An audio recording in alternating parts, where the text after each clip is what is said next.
Hi guys, and welcome to Bedtime Stories from History.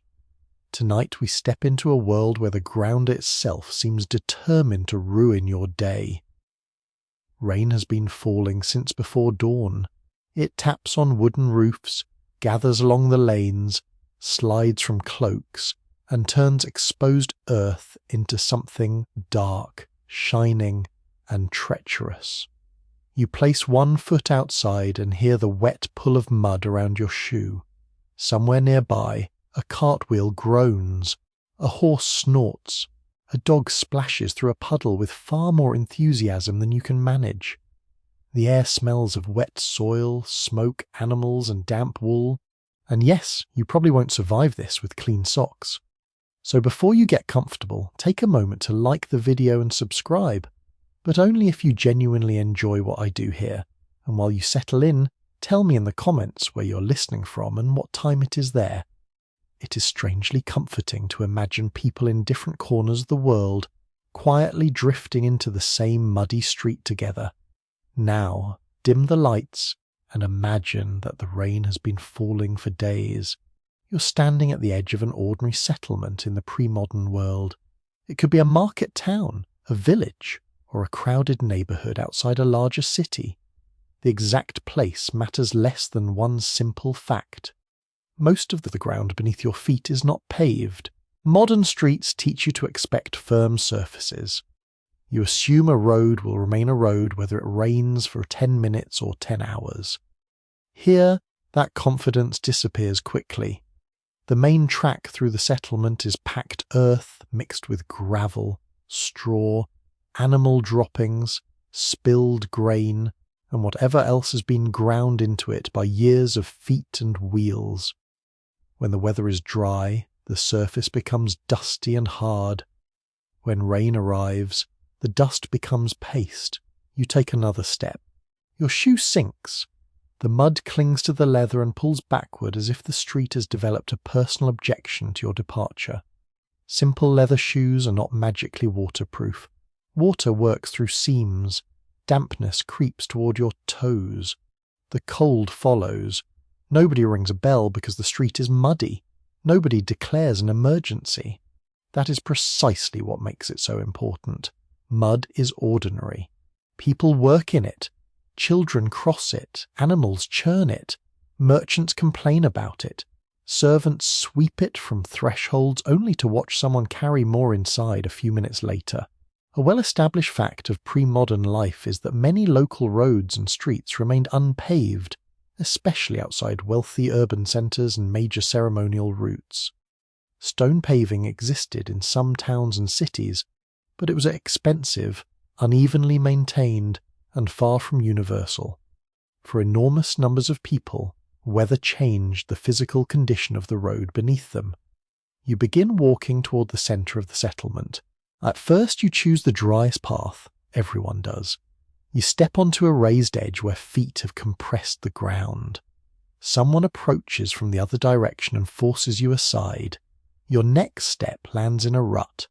Cold water rises around your shoe. Wonderful. A wagon passed here earlier, leaving a deep channel. Another wagon followed the same line. Hooves widened it. Rain filled it.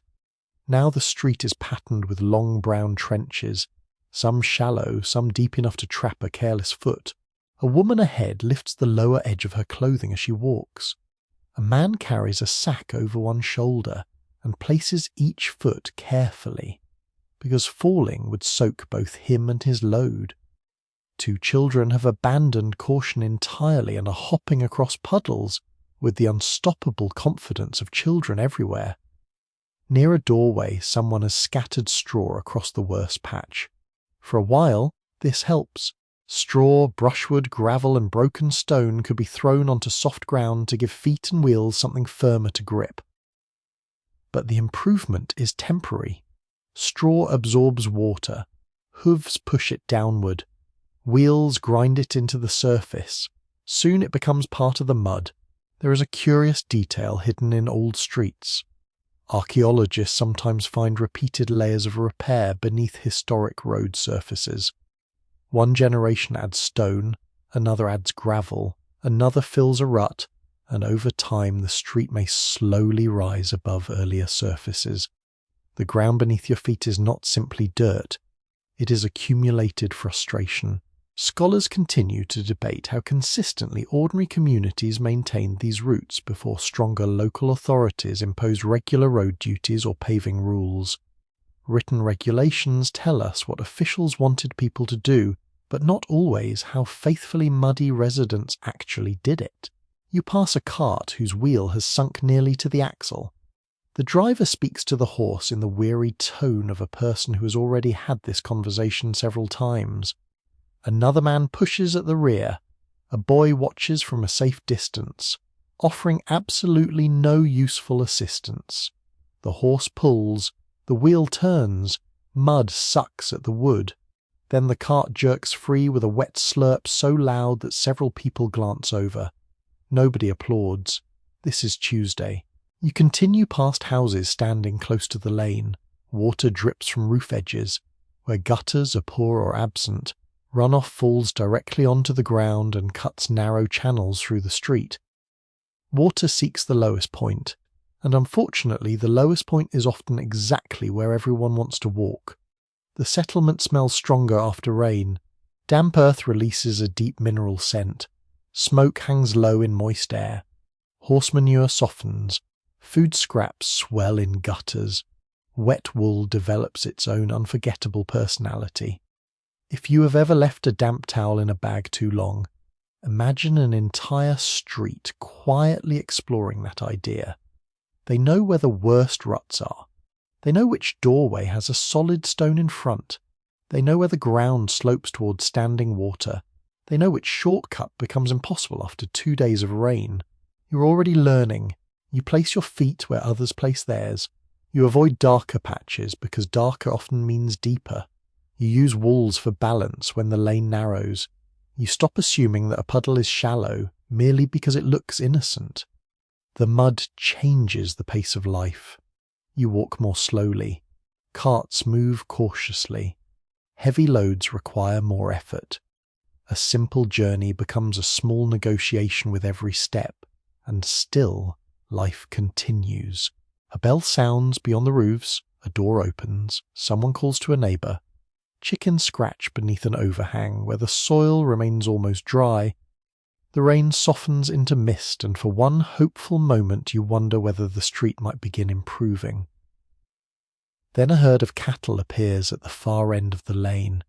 You look down at your already filthy shoes. The ground trembles gently under the approaching hooves, and you begin to understand that the mud has only just started. The cattle reach you before you can find a better place to stand. Their hooves strike the soaked street with heavy, irregular thuds, each step pressing deeper into the softened ground. Mud squeezes outward around their legs. Water splashes against doorsteps. A man carrying a basket turns sideways against a wall and waits for the animals to pass. You do the same, although one particularly enthusiastic cow manages to send a brown wave across the front of your clothing anyway. Excellent. You were already muddy, of course, but now you are muddy with commitment. Once the herd has moved on, the street looks worse than before. Deep hoof marks overlap wagon ruts. Some fill with rainwater almost immediately. Others remain as dark holes with uncertain bottoms.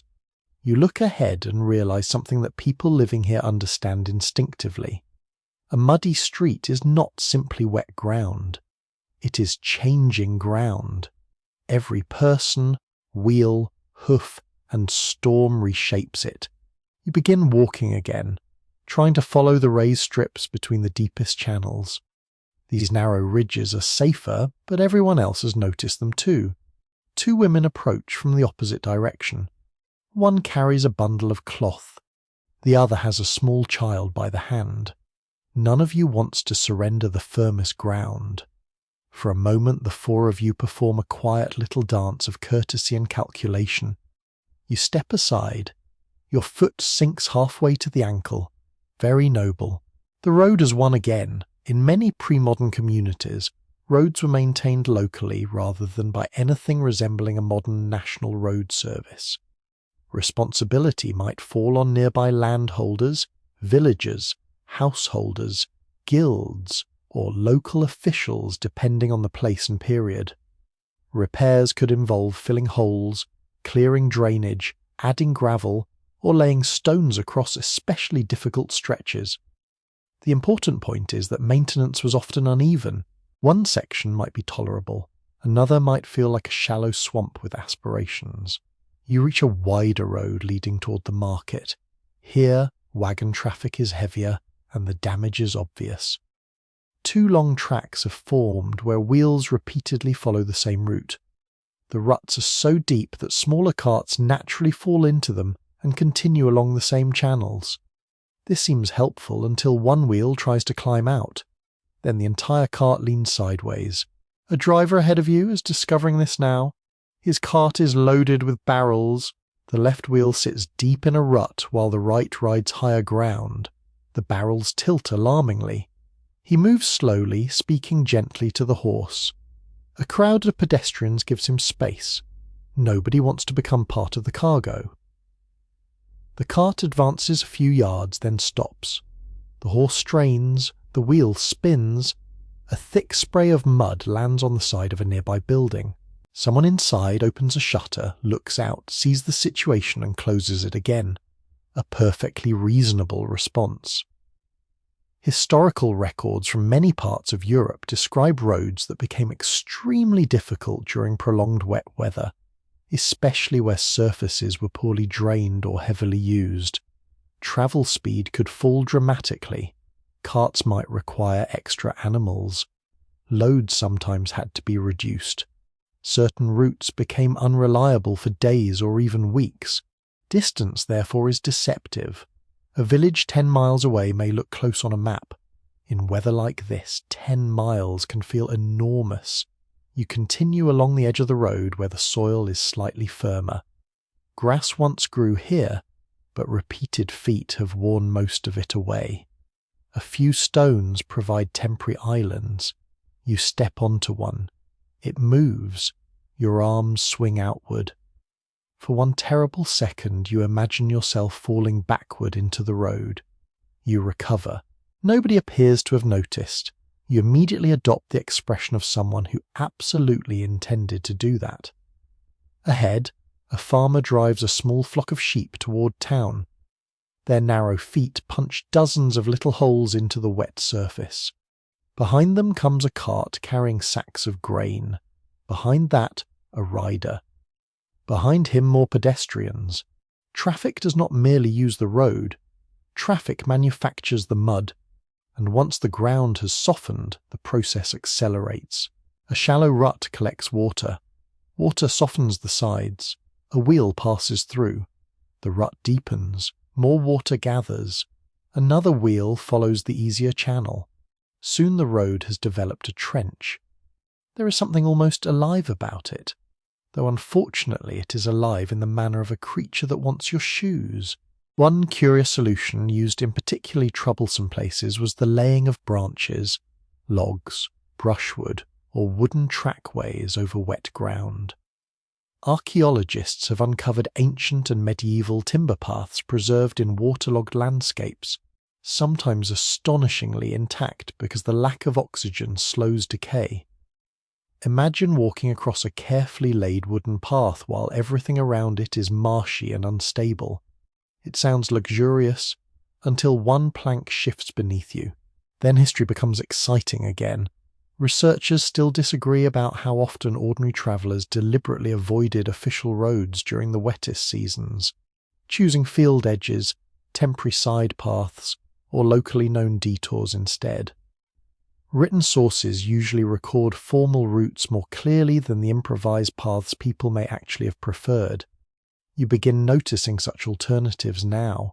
At one bend, the main road descends into a hollow filled with thick brown water. Most carts continue through because there is little choice. Pedestrians, however, have created a narrow trail along the bank. You follow it. The path winds behind a fence, crosses a patch of rough grass and climbs around the flooded section. For several minutes, your feet remain almost dry. It feels miraculous. Then you reach a gap where dozens of people have crossed the same place. The The mud is waiting. Of course it is. You step carefully, placing your foot near the edge. The ground collapses. Your shoe disappears almost completely. You pull upward. Nothing happens. You pull harder. Your foot comes free. Your shoe does not. You stare down. There it is, half buried in brown mud like a small archaeological discovery from 5 seconds ago. You balance awkwardly on one foot while reaching for it. A passerby glances at you. There is no laughter, which somehow makes the experience more dignified. Perhaps this happens too often to be funny. You retrieve the shoe, wipe it against wet grass, and force your foot back inside. Cold mud squeezes between your toes. You'll be thinking about that sensation for quite some time. The road eventually rises toward firmer ground. You can see the market buildings ahead, their roofs dark with rain. The sound of voices grows louder. Behind you, another wagon enters the flooded hollow. The driver urges the horses forward. The wheels sink. For a moment, everything stops. Then several people nearby walk over without being asked. One takes the horse by the bridle. 2 push at the rear wheel. Another wedges a branch beneath the rim. There is no ceremony to it. Bad roads create cooperation because stubborn wheels do not care who you are. The cart lurches free. The helpers step away. Everyone continues with the day. You pause at the edge of the market road and look back across the tracks you've just crossed. The surface is a map of movement. Hooves, boots, wheels, puddles, collapsed edges, temporary paths. Every mark records somebody trying to get somewhere. And tomorrow, if the rain continues, the map will be entirely different. You lift your wet foot, feel the mud moving inside your shoe, and continue toward the crowd. Because reaching the market is only half the problem. Sooner or later you're going to have to walk home again. The market crowd closes around you, and almost immediately you understand why clothing matters so much in a world like this. Your shoes are wet. Your lower garments are splattered. The hem of your outer layer has collected a respectable sample of the street, and every few steps you can feel cold moisture creeping farther upward. There is no heated shop nearby where you can buy waterproof hiking boots. There is no synthetic fabric waiting to rescue you. There is only cloth, leather, wool, linen, and whatever cleverness generations of people have developed from experience.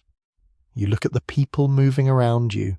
Even when clothing carries signs of wealth or status, it must still deal with weather. A woman passing a vegetable stall lifts her skirt slightly above the worst puddles. The motion is practiced and automatic. She gathers enough fabric to protect the edge from dragging through the mud, then releases it when the ground improves. A labourer wears thick wool over linen. His clothing is plain, but wool remains useful even when damp because it can retain warmth better than many lighter fabrics. That does not mean he enjoys being wet. It only means history has provided him with a material slightly less miserable than many alternatives. The air is not freezing, but dampness makes everything feel colder. A familiar fact of pre-modern clothing is that wool was widely valued across much of Europe because it was durable, warm, and adaptable. Linen often served closer to the skin, while leather was important for shoes and objects expected to endure repeated wear. None of these materials gives you magical protection. Leather can resist water for a while, especially when treated with grease, wax, or oil, but seams remain vulnerable. Repeated soaking changes it. If neglected, it stiffens as it dries. If it stays wet too long, it deteriorates. Your unfortunate shoe already feels as though it has opinions about this. You step beneath the overhang of a building while another brief shower passes. Nearby, a man adjusts a wooden platform beneath his footwear. In parts of medieval and early modern Europe, people sometimes wore pattens, raised wooden or partly wooden overshoes designed to lift ordinary shoes above wet or dirty ground. Forms varied, but the idea is wonderfully simple. Raise the foot, avoid the filth, complain slightly less. You imagine wearing a pair. The extra height might save your shoes from the worst mud, although walking gracefully on uneven ground requires practice. One badly placed step could still send you sideways. Fashion and survival have reached a compromise. The rain weakens again, and you move onward. A merchant beside a cloth stall shakes moisture from his cloak.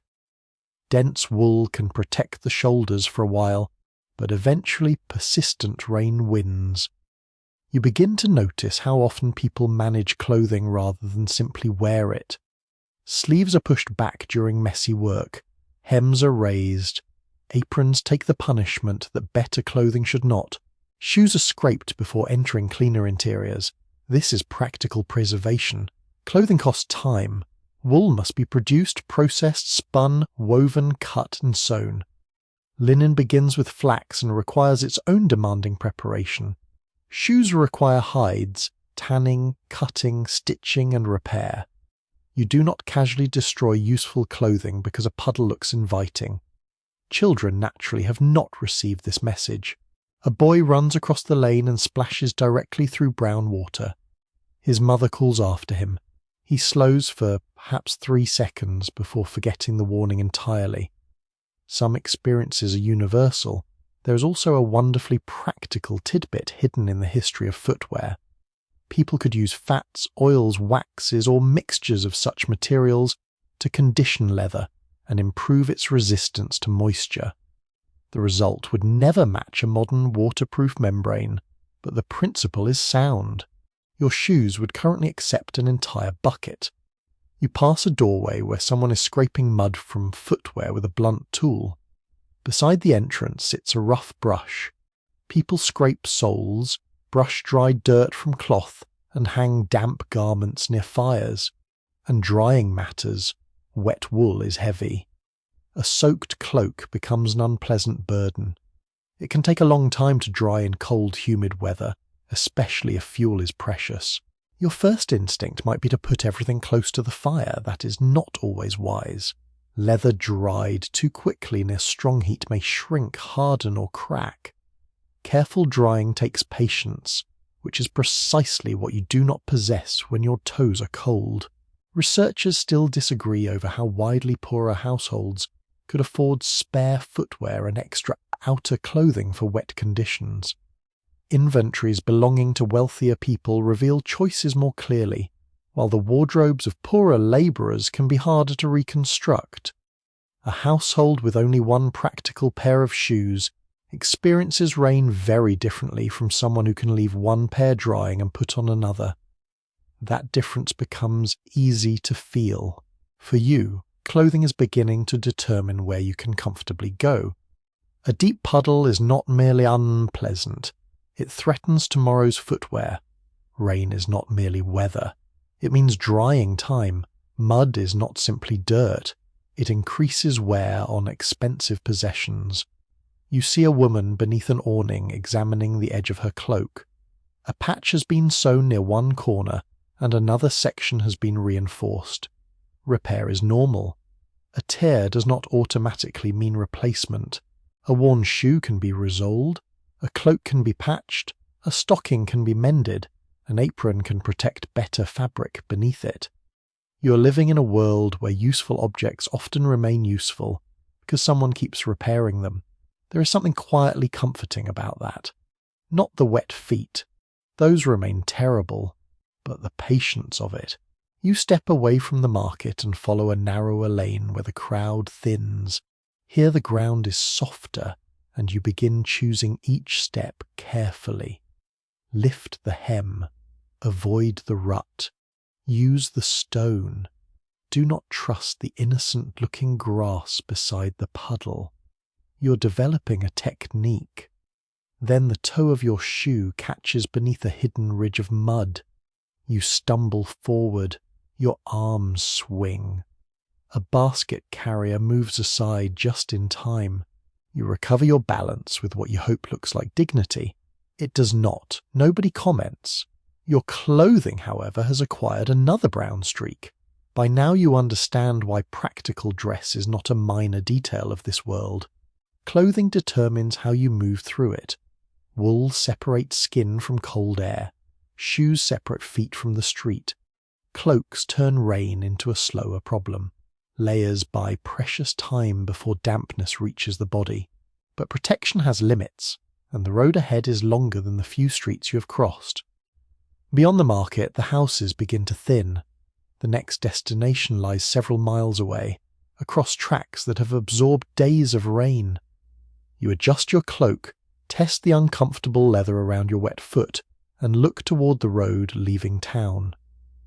What would be a short journey on firm ground is about to become something much more demanding. The road beyond the market looks harmless from a distance.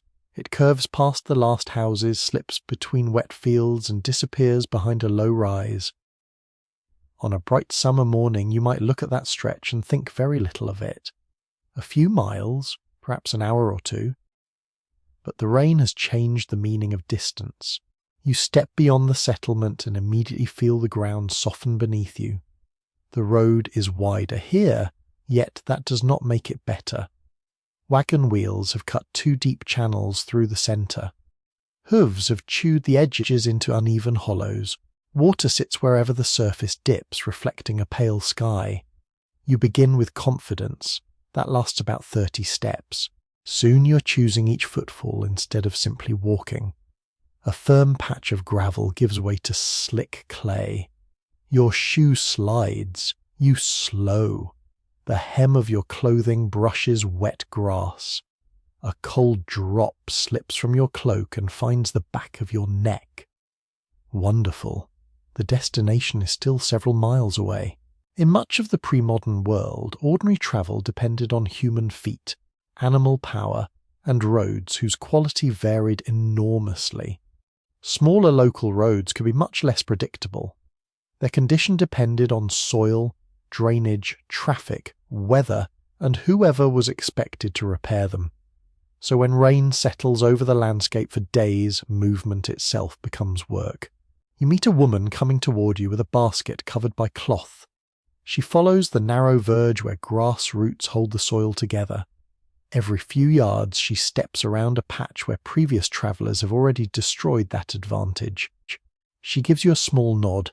You understand immediately. Use the edge while you can. Farther on, water drains from the fields and trickles across the track. Small streams form where no stream existed yesterday.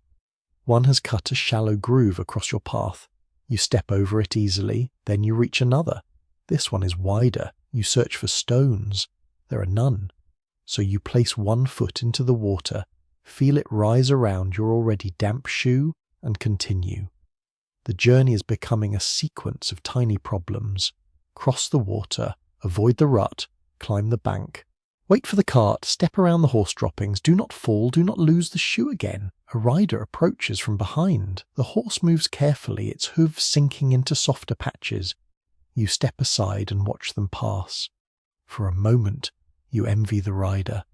Then the horse slips. Only slightly, but enough to make the rider tense and pull the reins. The envy disappears. Travel by horse may spare your legs, but wet roads create different worries. A stumble can injure the animal, damage equipment, or leave you stranded. Horses carrying riders or pulling loads must spend energy fighting the same soft ground that tires you. The road descends into a wooded hollow. Here the air becomes cooler. Water drips from branches even though the rain has stopped. Fallen leaves have mixed with mud and formed a slick surface over the path. You slow again. Travel speed is not determined by how quickly you can walk on a good road. It is determined by the worst ground you encounter. A short journey can stretch much longer when every hill, puddle, bridge and rut demands caution. If you're carrying goods, supervising children, leading animals, or pushing a cart, the delay grows. Now you understand why people leave early. Daylight matters. There are no electric lamps waiting along the road when evening comes. If poor conditions delay you, darkness turns inconvenience into danger. One revealing detail from older travel traditions is the importance of landmarks rather than precise measurements. A tree, chapel, bridge, inn, hill, or crossroads can matter more than an exact number of miles. People remember where the road becomes steep, where water gathers after rain, or where shelter can be found. That knowledge suddenly feels more useful than a modern map. You reach a fork. Both tracks look equally miserable. One passes through low ground. The other climbs along the side of a hill. Two men repairing a fence tell you the lower road is shorter. They also tell you not to take it. Apparently a cart sank there that morning. You choose the hill. The climb is exhausting. Mud sticks to your soles, adding weight to every step. Your calves begin to ache. You lean forward slightly, finding balance on the slope. Behind you, the fields spread beneath a grey sky. At the top, you stop because your legs demand negotiations. A gust of wind moves across the ridge. Far away, a church bell sounds, strangely clear in the wet air.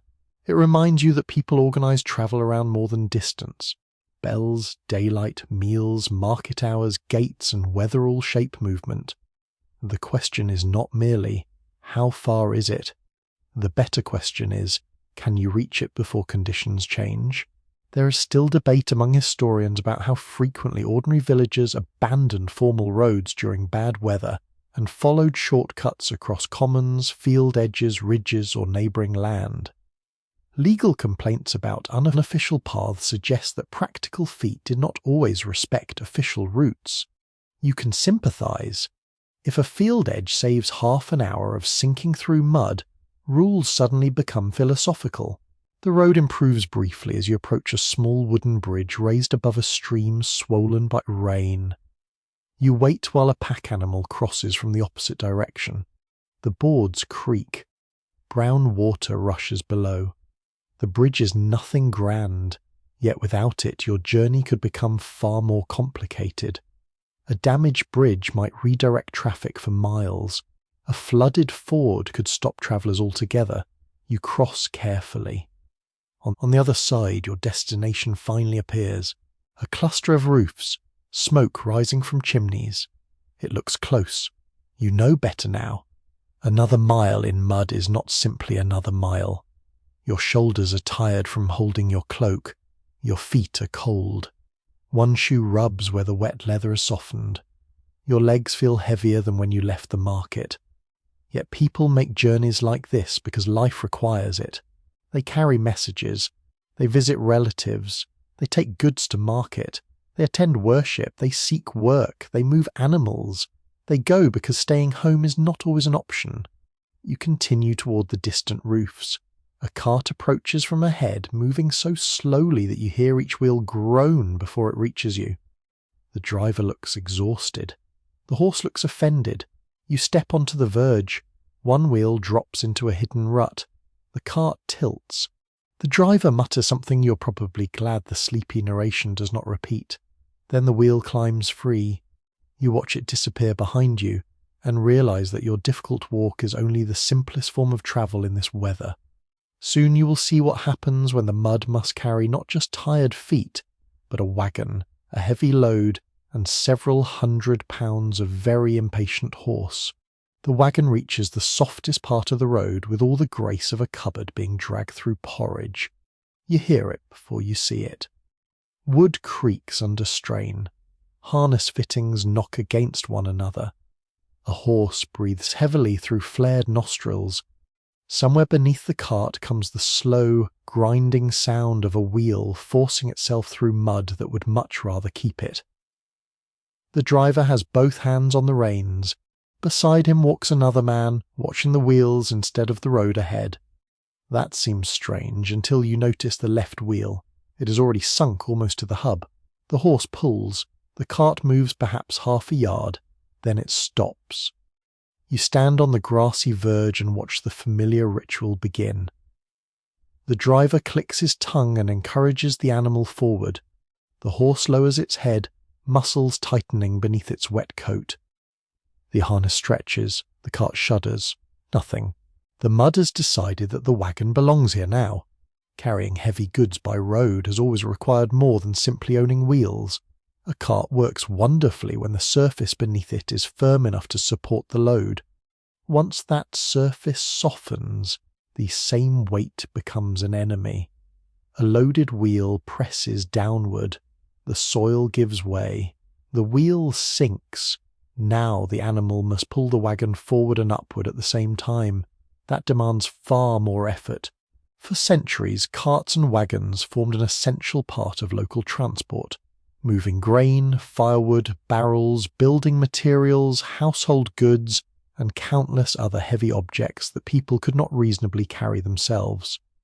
Their construction varied widely according to region and purpose, but wooden wheels, wooden axles, iron fittings where affordable, and animal power were familiar parts of the transport landscape. Useful though they are, none of these things makes mud disappear. The man beside the cart removes his cloak and hands it to the driver. Then he steps directly into the rut. His boots disappear several inches. He braces both hands against the wheel. You already know what comes next. Another traveller joins him. Then someone looks at you. Ah, apparently you've been promoted from observer to unpaid road worker. You step forward. Cold mud pushes around your shoes as you take your position behind the wagon. The driver calls to the horse. Everyone pushes. For a moment the wheel refuses to move. Then it rises with a thick, sucking sound. The cart jumps forward. You nearly fall face first into the back of it. Very dignified. But the wagon is moving again. The helpers exchange brief nods and return to their journeys as though freeing stranded vehicles is simply another ordinary part of walking down the road. In weather like this, it often is. The cart continues toward the settlement, leaving behind a deeper rut than the one it entered. You look at the damage. The road has been repaired by cooperation and worsened by success. An elegant system.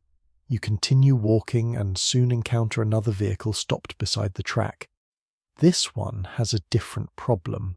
The wheel is no longer upright.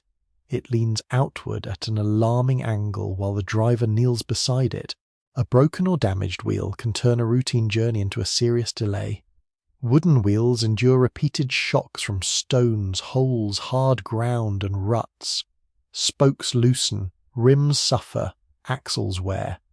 Iron tires, when used, add strength but cannot prevent every failure, and roads like this are especially cruel. When one side of a wagon drops into a rut while the other remains high, the frame twists. Loads shift. Wheels are pushed sideways. Every piece of the vehicle experiences stresses that a smooth road would never produce. The driver removes a wooden pin and examines the hub. A companion unloads 2 sacks from the cart. This makes sense immediately. Reduce the weight.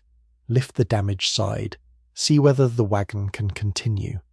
You notice several tools lying on a cloth. Small hammer, a wooden mallet, a length of rope, a wedge.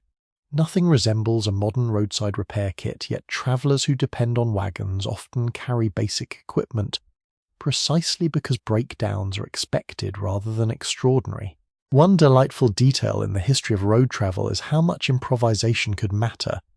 A broken fitting might be bound temporarily with rope. A damaged part could be reinforced with spare timber. Travellers sometimes borrowed tools from nearby farms or sought help from wheelwrights and blacksmiths in settlements along important routes. In other words, roadside repair has existed for a very long time. It simply involves fewer fluorescent jackets and considerably more mud. The wheel is eventually straightened enough to turn.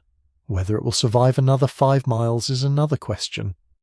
That uncertainty follows many travellers. Researchers have not reached complete agreement on how much wagon design adapted specifically to bad local roads, as opposed to carrying traditions inherited from older regional practices.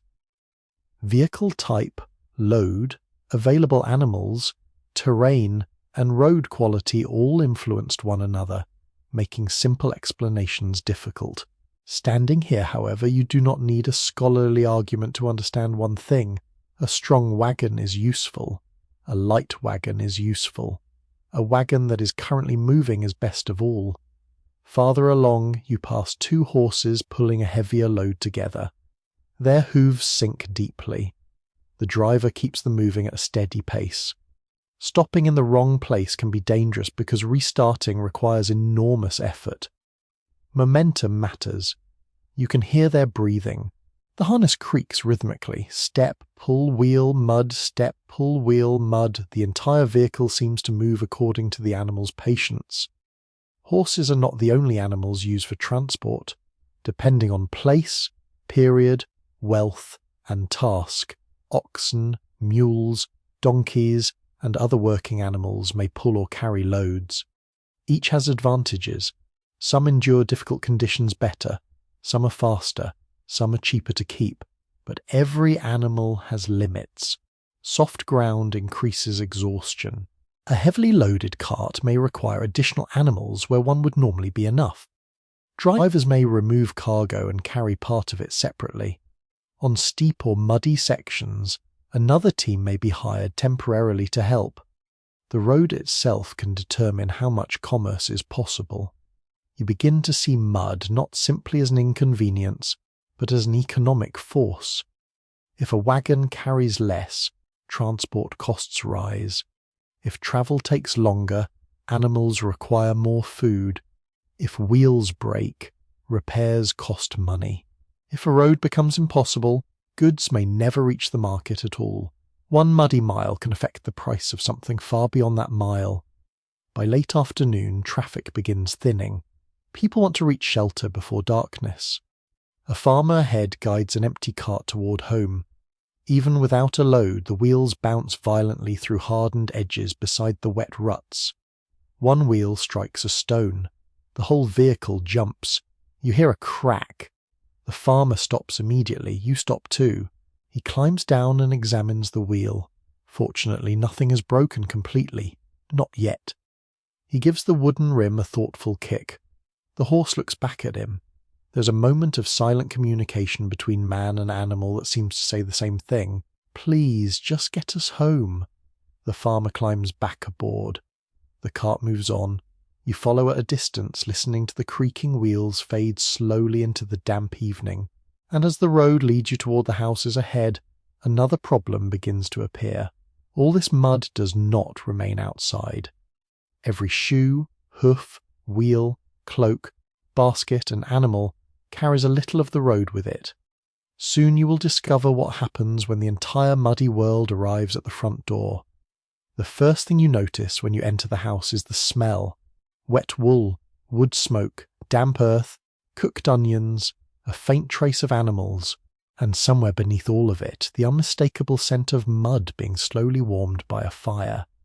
You stand just inside the doorway and look down at your shoes. They're coated almost completely. The road has followed you home. This is one of the quiet realities of living in a place where streets are unpaved and rain lasts for days. Mud does not remain politely outside. It comes indoors on boots, hems, paws, baskets, firewood, tools, and the feet of anyone who crosses the threshold. The woman of the household looks at your shoes, then she looks at the floor, then she looks back at you. You understand. Before going farther, you scrape the worst of the mud away near the entrance.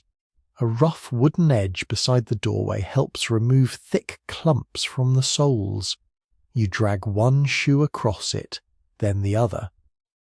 A satisfying lump falls away. Unfortunately, there is still plenty left.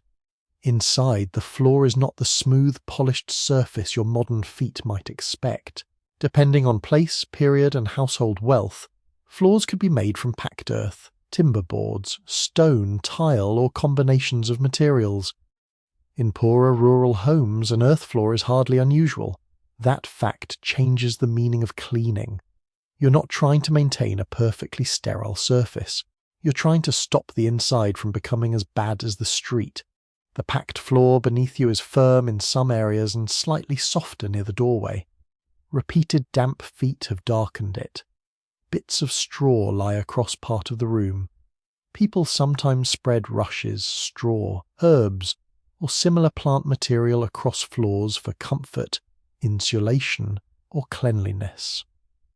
The exact practice varies greatly with time and location, but the general idea is simple. Put something between yourself and the bare ground.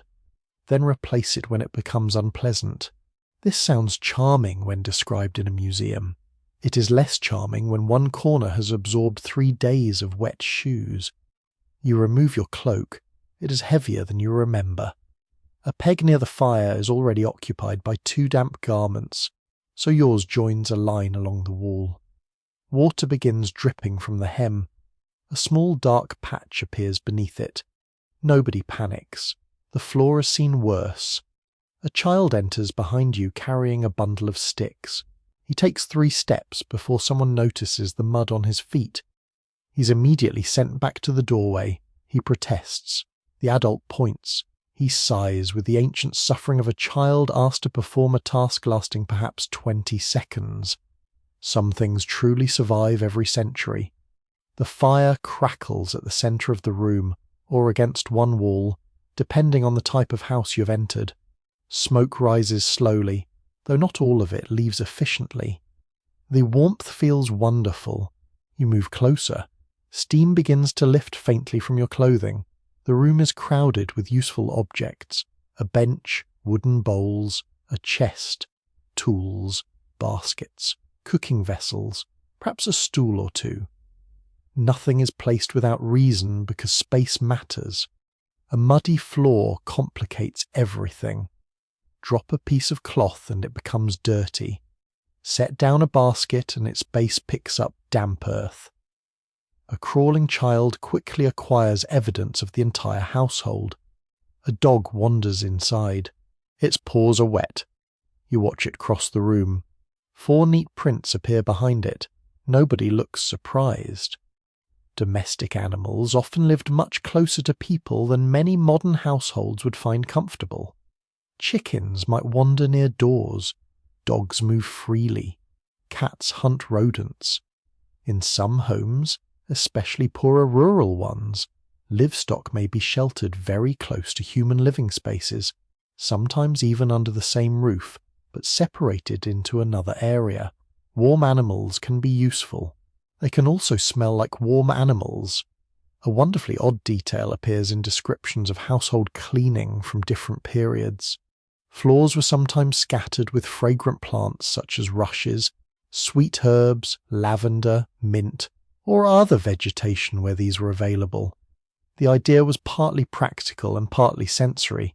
You cannot remove every unpleasant smell, so perhaps you persuade the room to smell slightly more like a meadow. This is history's version of opening a scented candle, except the candle may currently be standing in a field. You sit near the fire and remove one shoe. The sensation is extraordinary. Your stocking is damp, your foot is cold. The inside of the leather contains a thin coating of mud from your earlier encounter with the road. You hold the shoe near the warmth, not too near. Remember what you learned about leather. A little patience is better than waking tomorrow to discover your only useful shoe has become a rigid sculpture. Someone brings a cloth and wipes dirt from the outer surface. Another person is brushing dried mud from an older pair of shoes. Cleaning here is continuous maintenance rather than a dramatic event. Sweep, scrape, shake, brush, dry. Repeat. The house is never permanently clean because the world outside is never permanently dry. A generally accepted feature of pre-modern domestic life is that standards of cleanliness were shaped by available materials, labour, fuel, water, flooring, and local custom. People certainly noticed dirt and bad smells. They washed objects, swept rooms, laundered cloth, cleaned cooking equipment, and managed waste. But cleanliness does not look exactly like modern cleanliness. It cannot. You live in a world where fetching water may require carrying it by hand. Heating the water consumes fuel. Soap costs labour or money. Drying cloth in wet weather takes time. Every act of cleaning competes with cooking, childcare, work, repairs, and sleep. You begin to understand why the doorway receives so much attention. Stop the dirt there, and you save work everywhere else. Some homes develop simple routines. Outdoor shoes may be scraped thoroughly. Dirty tools remain near the entrance. Wet cloaks hang in designated places. Bundles of firewood are stacked where debris can be swept easily. Nothing is perfect, but habits reduce chaos. There remains considerable disagreement among social historians over how frequently floor coverings such as rushes were replaced in ordinary households. Wealthy records sometimes mention fresh material in detail, but poorer homes left fewer written traces. Advice from elite households cannot automatically be applied to everyone. That gap between instruction and reality appears again and again. People may know the ideal. Whether they have time, money, or materials to achieve it is another matter. Evening gathers outside. Another adult enters carrying a small basket. Mud drops from the person's shoes. A voice from inside immediately calls out. The newcomer stops. Scraping begins. You smile. Apparently the doorway rules apply to everyone. The fire burns lower as darkness deepens. Your cloak is still damp. Your shoes are improving. The floor near the entrance has become a mosaic of prints, straw, dark patches, and scraped earth. Yet the room feels secure. Outside, rain begins tapping against the roof again. Inside, someone adds another piece of wood to the flames. For the moment you are sheltered, but warmth introduces another challenge. When every garment, shoe, blanket, wall, and piece of firewood seems to contain moisture, keeping a household comfortably dry becomes a daily battle of its own. And tonight, the rain has no intention of stopping. The rain continues tapping against the roof, and the small fire in front of you begins to feel less like comfort and more like machinery. Without it, the entire room would slowly surrender to dampness. Your cloak still hangs from its peg. The wool is no longer dripping, but it is far from dry. One shoe sits near the hearth. The other rests beside it, open toward the warmth. A pair of stockings hangs from a wooden rail. Someone has placed a bundle of kindling nearby, hoping the heat will pull moisture from it before morning. Almost everything seems to be waiting for the fire. You hold out your hands. The warmth touches your palms while your back remains cool. Pre-modern heating is rarely about creating the evenly warm room you expect today. There is no hidden system quietly warming every corner. Heat gathers around the source and fades quickly with distance. Walls remain cold. Floors remain colder. Drafts creep through gaps around doors, shutters, roof edges, and timber joints. So people arrange themselves around warmth. You do the same. Move closer and your face grows hot. Move back and your damp clothing feels cold again. A person sleeping near the fire may feel comfortable, while someone only a few yards away curls more tightly beneath blankets. The house itself seems divided into small climates. Near the flames, warm. Beside the door, cold. Near the roof, smoky. By the wall, damp. Human beings adapt with the same quiet practicality you've seen all day. Layers matter. Blankets matter. Curtains around beds, where available, can help trap warmth. Even bodies matter. Several people sharing a sleeping space produce heat, which is not terribly glamorous but is wonderfully effective. A broadly established reality of domestic life in many pre-modern communities is that fuel represents a major household necessity. Wood, charcoal, peat, brush, crop waste, and other combustible materials could all be valuable depending on region and availability. Gathering or buying fuel requires effort, and wet weather makes that effort harder. You glance toward the stack beside the wall. Some pieces of wood are dry, others are not. That distinction becomes extremely important. Dry wood burns readily. Wet wood hisses, smokes, and tests your patience. Someone kneels beside the hearth and chooses carefully from the pile. A thick piece of wood goes onto the fire only after several smaller pieces are already burning well. The new log begins to smoke. A faint hiss comes from its surface. You can almost hear the moisture protesting. Keeping fuel dry may sound simple until you remember that the surrounding world has been soaked for days. Wood collected from outside arrives damp. Fallen branches lie against wet ground. Bundles stored beneath imperfect roofs absorb humidity. Even material that looks dry on the outside may contain more moisture than you would like. A fire can therefore become part heat source, part drying station. Small sticks are placed nearby. Shoes are turned. Cloths are rearranged. A wooden spoon that was washed earlier rests away from the direct flame. Someone rotates a damp cloak so another section faces the warmth. The entire household quietly manages moisture. You begin to understand that staying warm is not one task. It is dozens of small tasks repeated constantly. Protect the fire, protect the fuel, dry the clothes, keep bedding away from wet walls. Do not waste heat. Do not burn the house down. Ideally, do all of this while preparing dinner. Simple. A pot hangs above the flames. Steam rises from it. That steam is comforting until you realize that cooking adds even more moisture to the room. Boiling grain or vegetables fills the air with vapor. Wet clothing releases moisture as it dries. Human breath contributes its share. If ventilation is poor, surfaces remain damp. Yet you cannot simply open every door and window. That would release precious warmth. So the house lives in compromise, warm but smoky, drying but humid, ventilated but drafty. The fire solves one problem while creating another. There is a peculiar domestic detail hidden in some historical traditions. People sometimes warmed beds using heated objects before sleeping. In later periods, metal warming pans filled with hot embers became familiar in wealthier homes. Simpler households might rely on heated stones, bricks, bottles, or other carefully warmed objects. The idea is wonderfully understandable. You do not need luxury. You simply want the bed to stop feeling like a refrigerated sponge.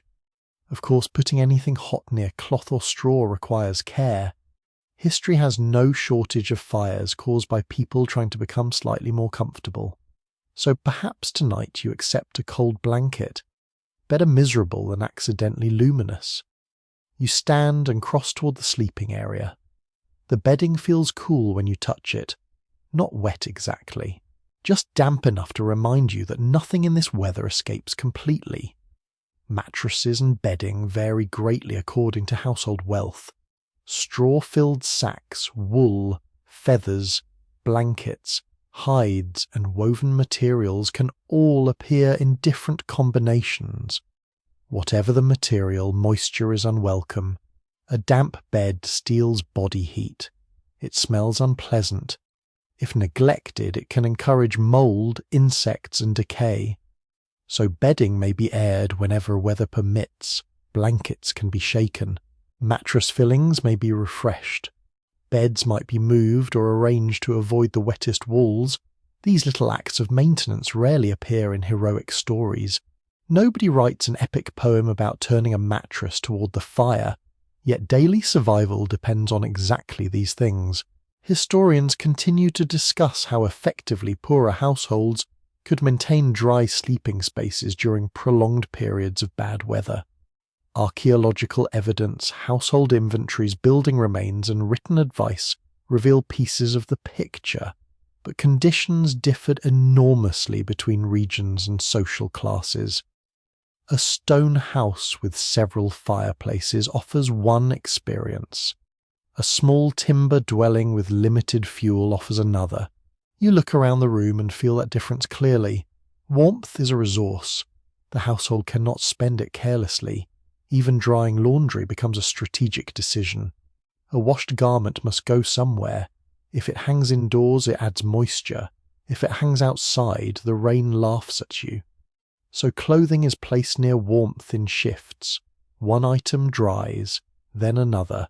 The process can take hours, perhaps days. You imagine owning only a small number of garments. Suddenly laundry day becomes much more serious. If your shirt is wet, you cannot simply select another from a drawer containing 12 nearly identical shirts. You wait, or you wear it damp. Neither option is exciting. Food preservation becomes more complicated too. Damp environments encourage spoilage. Grain stored poorly can absorb moisture. Salt can clump. Bread molds. Wooden containers swell. Cellars become humid. People respond with drying, smoking, salting, careful storage, and constant inspection. Again, maintenance. Again, attention. Someone checks a sack of grain near the wall and pulls it slightly farther from a damp patch. Nothing dramatic happens.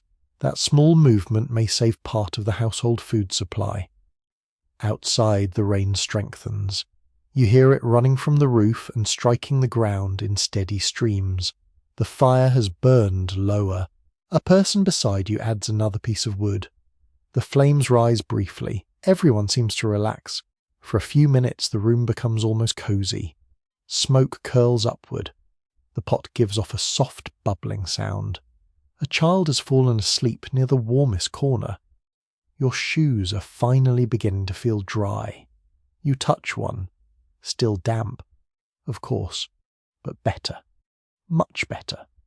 You pull your cloak from the peg and discover that the upper half is warm while the lower edge remains cold and heavy. Progress, apparently, is uneven. Just like the road. You smile at the thought. Remember that shoe the mud tried to steal earlier? It has survived. Barely. And tomorrow you may have to put it straight back into the same street. The household settles for the night. The fire is reduced carefully rather than abandoned. Enough heat must remain to make morning easier if fuel allows it. You lie down beneath rough blankets and listen. Rain, a quiet crack from the hearth. Someone breathing nearby. Water dripping outside. The room smells of smoke, wool, wood, and damp earth. You are warm enough. Not perfectly warm, not perfectly dry, just enough. And in this world, enough is often the difference that matters. By morning, people will rise, dress in garments that may still carry yesterday's moisture, rekindle the fire, inspect the food, and step outside again. Because rain does not excuse the day's work. Fields still need attention. Goods still need carrying. Animals still need feeding. And somewhere beyond the doorway the mud is waiting for everyone. Morning returns without offering you the courtesy of better weather. The rain has weakened to a fine mist, but the market is already awake. You hear it before you see it. Voices rise through the damp air. Wooden wheels knock against stones. A pig squeals somewhere ahead. Traders call prices. Chickens complain from wicker cages. Someone drops a crate, and the crash is followed by a burst of language that does not sound particularly suitable for bedtime. You follow the lane toward the centre of town. Yesterday the market square was merely wet.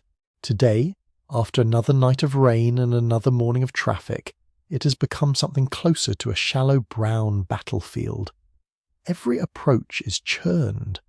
The ground beneath the stalls has been trampled by buyers, sellers, porters, horses, dogs, and livestock. Wheels have dragged mud into long streaks. Straw has been scattered over the worst patches, then crushed into the surface until it resembles a damp mat. People are still arriving. Of course they are. Markets cannot simply close every time the sky becomes inconvenient. Food must be sold, grain must change hands, cloth must be purchased, animals must be traded. Households need salt, candles, pots, tools, and dozens of other things that cannot wait indefinitely for sunshine. You step into the crowd and immediately understand that shopping here is partly an exercise in balance. A woman in front of you carries a basket in one hand while lifting her clothing with the other. She navigates between puddles with extraordinary skill. A man behind her is less fortunate. His foot slides. He catches the edge of a stall. 3 onions roll into the mud. The vendor stares at him. The man stares at the onions. Nobody appears happy. Trade in towns and villages across much of pre-modern Europe depended heavily on regular markets and periodic fairs. Local authorities often regulated where goods could be sold, who had permission to trade, and what standards of weight or measure were expected. Market days drew people from surrounding countryside, concentrating movement into exactly the places where wet ground suffered most. That concentration is what you see now. The square is not merely muddy because it rained. It is muddy because hundreds of people insist on using the same ground. A vegetable seller has raised baskets onto boards to keep them above the worst moisture. Bundles of herbs rest on a cloth stretched across a wooden table. Nearby, sacks of grain sit on planks. Anything placed directly on the ground risks absorbing water, dirt, or both. You watch a merchant test the base of one sack with his hand. He frowns. Moisture is not a small problem for grain. If stored badly, it can spoil. So sellers protect valuable goods with whatever simple barriers are available. Wooden pallets, boards, benches, baskets, layers of straw. Improvisation becomes part of commerce. You move toward the meat sellers and quickly decide that the vegetable section was more relaxing. Animals are everywhere. Live chickens flap inside baskets. Geese stretch their necks and hiss at passing strangers. A tethered goat chooses exactly the moment you pass to shake rainwater from its coat. You receive a light spray across your sleeve. Thank you. Farther along, pigs stand in a temporary pen where the ground has ceased to deserve the name ground. It is now a mixture of mud, straw, spilled feed, water, and substances you would prefer not to analyze too scientifically. The smell is impressive. Wet animal, dung, smoke, fish, cheese, mud, fresh bread, onions, sweaty wool. All of it mixes together beneath the low grey sky. A curious detail from historical market life is the use of raised shoes or wooden patterns by people who wanted to keep ordinary footwear above street filth. You noticed them earlier, but here their purpose becomes beautifully clear. A woman wearing patterns crosses a particularly foul patch without sinking deeply. For several seconds she looks almost triumphant. Then one wooden base catches sideways in a rut. She wobbles. She recovers. History grants no permanent victories. You continue. A fish seller has positioned himself near a drainage channel. This is practical because water can carry away some waste. It is less pleasant for everyone farther downhill. Water trickles from the stall into the street, joining rainwater already moving through the square. Bits of scales and plant matter travel with it. You step over the channel. Your shoe lands safely on the other side. A small achievement. You're becoming disturbingly proud of these things. Markets also create another problem. Dropped food does not remain clean for long. An apple falls. A cabbage leaf is crushed under a shoe. Grain spills from a torn sack. Dogs investigate. Birds arrive. Children notice anything remotely edible. The market floor becomes both workplace and waste zone. Municipal authorities in many towns issued rules intended to control refuse, obstructed streets, animal waste, and dirty trading practices. The existence of those rules tells you something important. People were aware of mess. Officials complained about it. Residents complained about it. And despite all that complaining, the mess continued. Rules are easier to write than mud is to remove. There is still argument among historians over how effectively such market regulations were enforced in ordinary towns, especially outside the wealthiest commercial centres. Court records may preserve fines and complaints, but they cannot tell you how many violations passed unnoticed or were simply tolerated as part of daily life. Looking around, tolerated feels like a useful word. One stallholder is sweeping water away with a stiff broom. Another throws fresh straw over a puddle. A third has built a crude walkway from two narrow boards. These are not grand public works. They are small private solutions. Keep customers from slipping, keep merchandise dry, keep the entrance usable, survive the day. You approach a baker. This stall smells better than everything around it. Warm bread cuts through the damp air. For a moment you forget the mud completely. Then someone brushes past carrying a basket, and the edge of your cloak dips into a puddle. Back to reality.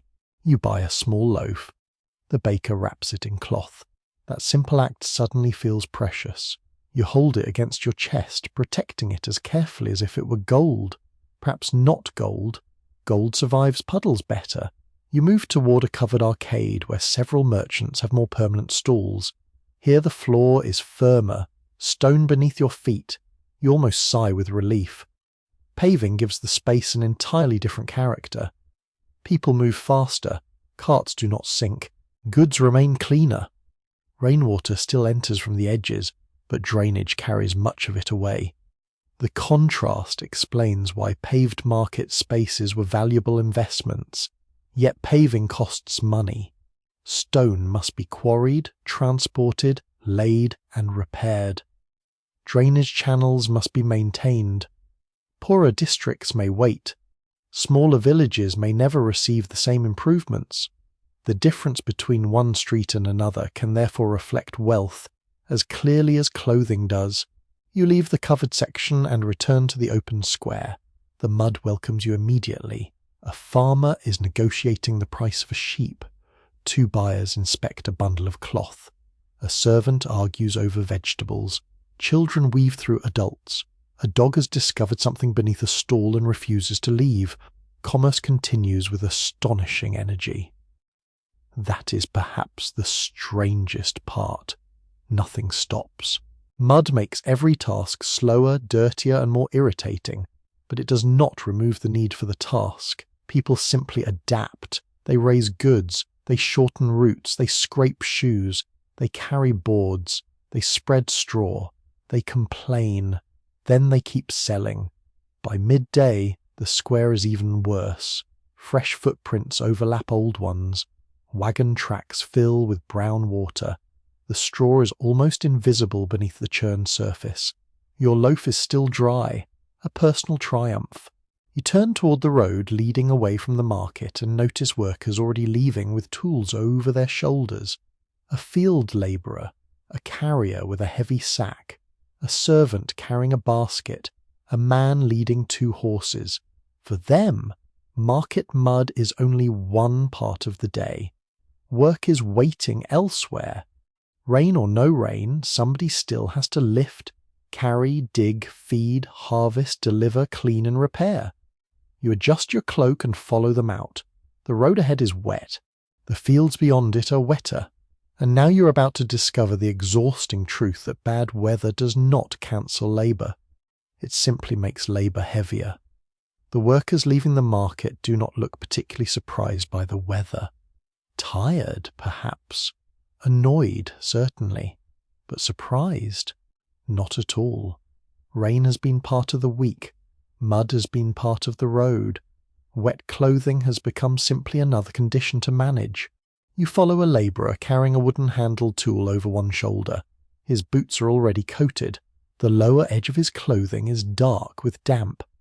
He walks toward fields beyond the town, placing each foot with the careful rhythm of someone who has learned that haste is expensive. His day is only beginning. For many people in this world, weather changes the difficulty of work far more often than it cancels it. Animals still need feeding. Fuel still needs gathering. Water still needs carrying. Meals still need preparing. Merchants still expect deliveries. Buildings still develop leaks. Children still need supervision. And mud, wonderfully cooperative creature that it is, makes almost every one of those tasks slower. You leave the busiest road and follow a path between fields. The landscape is soaked. Water gleams in shallow depressions. The soil near the path has been pressed into a dark paste by repeated feet. Farther out, a farmer inspects a drainage ditch where water has begun gathering beside cultivated ground. Agricultural labour has always been closely tied to weather and soil conditions. Certain work cannot sensibly be performed when ground is completely saturated, but that does not create a holiday. It creates different work. Ditches may need clearing, animals need moving, Fences require inspection. Stored crops must be checked for damp. Tools can be repaired. Manure can be managed. Household supplies still need attention. The rain changes priorities. It rarely removes responsibility. You stop near a field entrance. A wooden gate has sagged. One post leans because the softened earth around it no longer holds as firmly as before. Two people are already working on it. One steadies the post, while the other packs stones and firmer soil around the base. Their hands are filthy. The job appears simple until you notice how much harder everything becomes when the ground refuses to support weight. You lift something, your feet slide, you push something, your boots sink, you put down a tool, it disappears halfway into the mud. You bend to retrieve it. Now your hands are dirty too. The weather has discovered efficiency. A little farther on, a group moves cattle from one enclosure toward another. The animals are reluctant. Perhaps they understand the road better than you do. One cow stops directly in the gateway. The person behind it pushes. The cow considers this suggestion carefully. Then it remains exactly where it is. Another person approaches from the front. There is gentle encouragement. There is slightly less gentle encouragement. Finally, the animal moves. Immediately, the next one stops. You begin to suspect the cattle have organized. Livestock care is one of the clearest examples of work that cannot simply wait for pleasant weather. Animals require food, water, shelter, and observation regardless of rain. In wet conditions, pens become muddy. Bedding becomes damp. Hooves may suffer if animals stand too long in filthy, waterlogged ground. So workers move straw. They clear channels. They repair barriers. They carry fodder. Every load feels heavier because moisture adds weight. You try lifting a bundle of wet straw. It sags in your arms. Dry straw seems almost friendly by comparison. There is an interesting practical habit associated with wet agricultural work. Wooden tools such as handles, forks, carts, and gates can change slightly as they absorb moisture. Wood swells. Joints tighten or shift. Later, as everything dries again, pieces may loosen. The weather is not merely affecting the worker. It is working slowly on the tools as well. Maintenance becomes part of the season. You return toward town and meet a carrier with a sack balanced across his shoulders. He walks slowly. Every dozen steps he adjusts the load. The sack itself may be protected by cloth or leather, but there is only so much protection available. If the contents are grain or flour, moisture matters enormously. The carrier avoids puddles not because he fears dirty shoes, he fears damaged goods. For labourers paid to transport objects, a fall can cost more than dignity. It can destroy part of the load. You move aside as he passes. Behind him comes a servant carrying 2 buckets. You look at the mud, then at the water, then back at the mud. This seems unnecessarily cruel. Water carrying is already repetitive physical labour. A household may need water for drinking, cooking, washing, brewing, animals, and other tasks. If the nearest reliable source lies beyond a muddy lane, every trip requires more effort. The servant keeps her arms slightly away from her body to balance the buckets. Water moves inside them with each step. She watches the ground constantly. One slip could empty half the load, or all of it. You follow at a respectful distance. She reaches the doorway without falling. You feel strangely proud of her. Perhaps mud is lowering your standards for entertainment. Inside workshops, weather creates different difficulties. You enter a narrow street where a blacksmith works beneath a roofed space open toward the road. The forge glows beautifully against the grey day. Hammering rings through the damp air. The blacksmith does not need dry soil to shape metal, but customers do need to reach him. Fuel needs to arrive. Finished work must leave. A cart bringing charcoal or iron can still become stuck outside. Even indoor trades depend on outdoor movement. Nearby, a carpenter works on a wooden chest. The workshop smells of fresh shavings and damp timber. Woodworkers understand moisture intimately. Boards that are too wet behave differently from well-seasoned wood.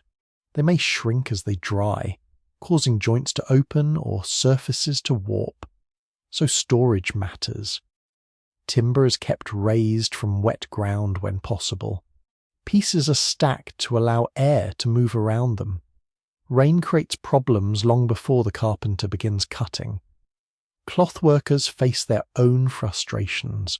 Wet wool and linen take longer to dry. Dyers depend on water but also need control over drying. Fullers, washers, and laundry workers deal constantly with moisture. Yet persistent rain turns an already wet occupation into something almost comically damp.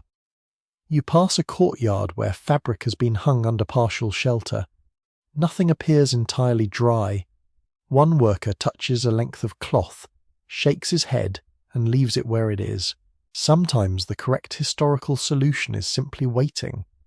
Researchers continue to examine how workers reorganize labor during prolonged bad weather, particularly among poorer households whose daily routines rarely appear in detailed written records. Account books may tell us a building project stopped. Court documents may record damaged roads. Estate records may mention agricultural tasks. But the smaller improvisations of ordinary people often leave no record at all. What does a servant do when a normal route becomes flooded? What does a carrier do when a bridge becomes dangerous? What does a labourer do when a field cannot be entered? Usually the answer must be reconstructed from scattered evidence and practical necessity. Standing here you can almost see it. People adapt minute by minute. A route changes. A load becomes smaller. A task moves indoors. Another task is performed first. Work continues in altered form. At midday the rain returns. Not dramatically, just enough to remind everyone that dry clothing was becoming dangerously optimistic. You shelter beneath a workshop roof with several others. Nobody says much. A labourer eats bread. A servant adjusts the cloth covering a basket. A carpenter watches water stream from the roof. For 10 minutes, people wait. Then the rain weakens. Everyone steps back outside. No announcement, no complaint worth preserving for future historians, just movement.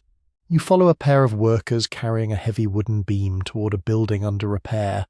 The road is narrow, the beam is awkward, the mud is deep. One person walks backward while the other calls directions. Slowly, a little left. Watch the rut. Stop. Lift. Again. The task would be difficult on a clean floor. Here it becomes a small test of endurance. Eventually they reach the building. They lower the beam. Both breathe heavily. Then one of them turns around and walks back for another. Of course he does. The day is not finished. As afternoon fades, you begin to understand how deeply weather shapes labour without appearing in grand histories. Mud adds minutes to every journey. Minutes become hours. Wet tools need care. Animals need extra attention. Loads become harder to move. Clothing requires drying. Roads require repair. And all those small burdens accumulate inside tired bodies. The workers around you continue anyway. Not because they are unusually heroic, because ordinary life leaves very little choice. You make your way toward the centre of town again. The road is crowded with returning animals. Hooves strike the wet ground. A horse shakes its mane. Several geese wander directly into everyone's path with absolute confidence. You remember the cattle from earlier and look at the road beneath them. The surface is already badly churned. Then a pig escapes from a nearby yard.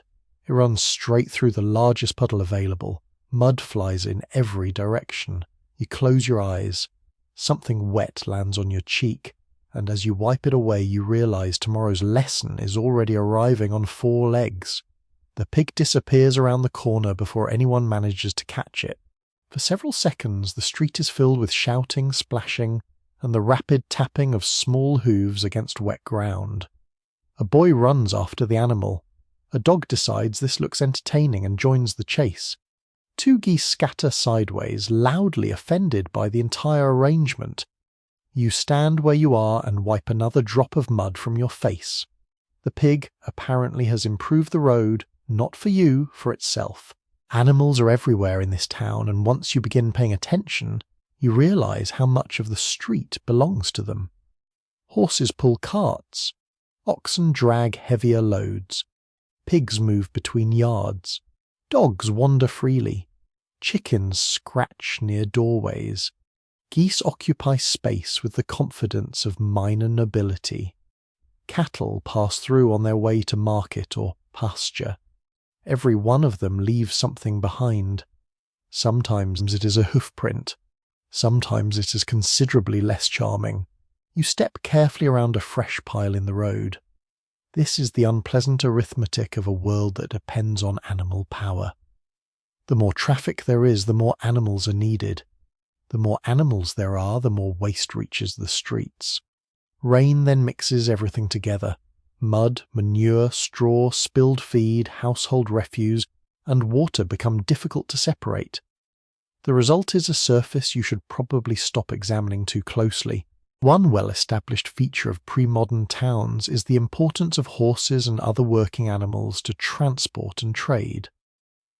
Before mechanical engines, moving people and heavy goods depended largely on muscle, human or animal.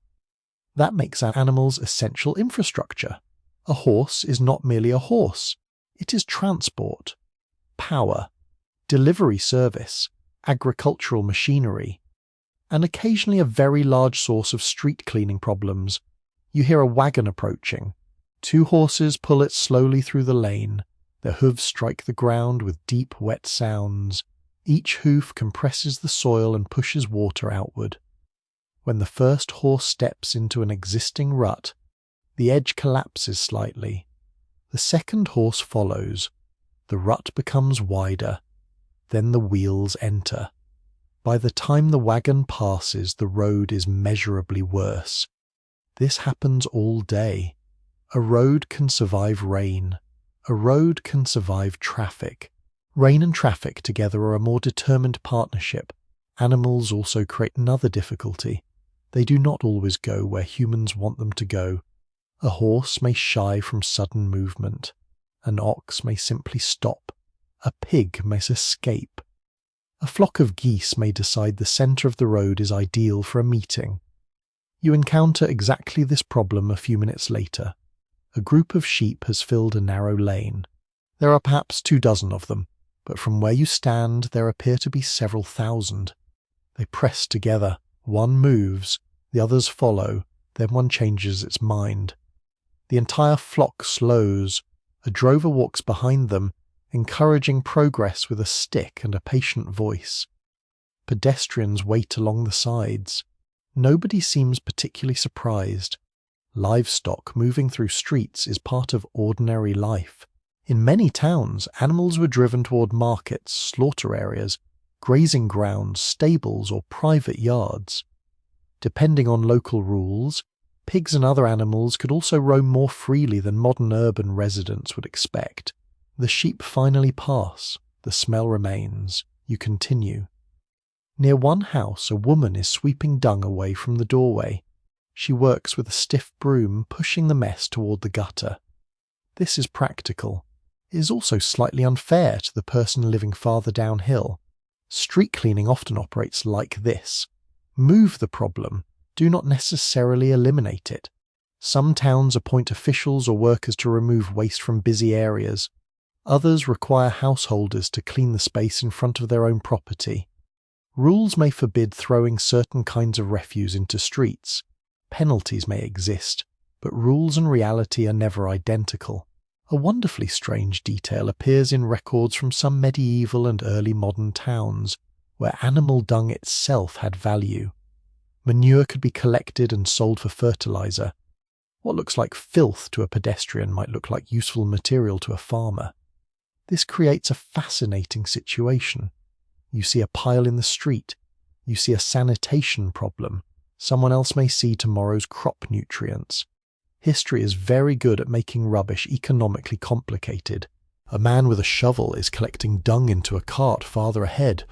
You suddenly understand that he may not simply be cleaning. He may also be gathering something worth transporting.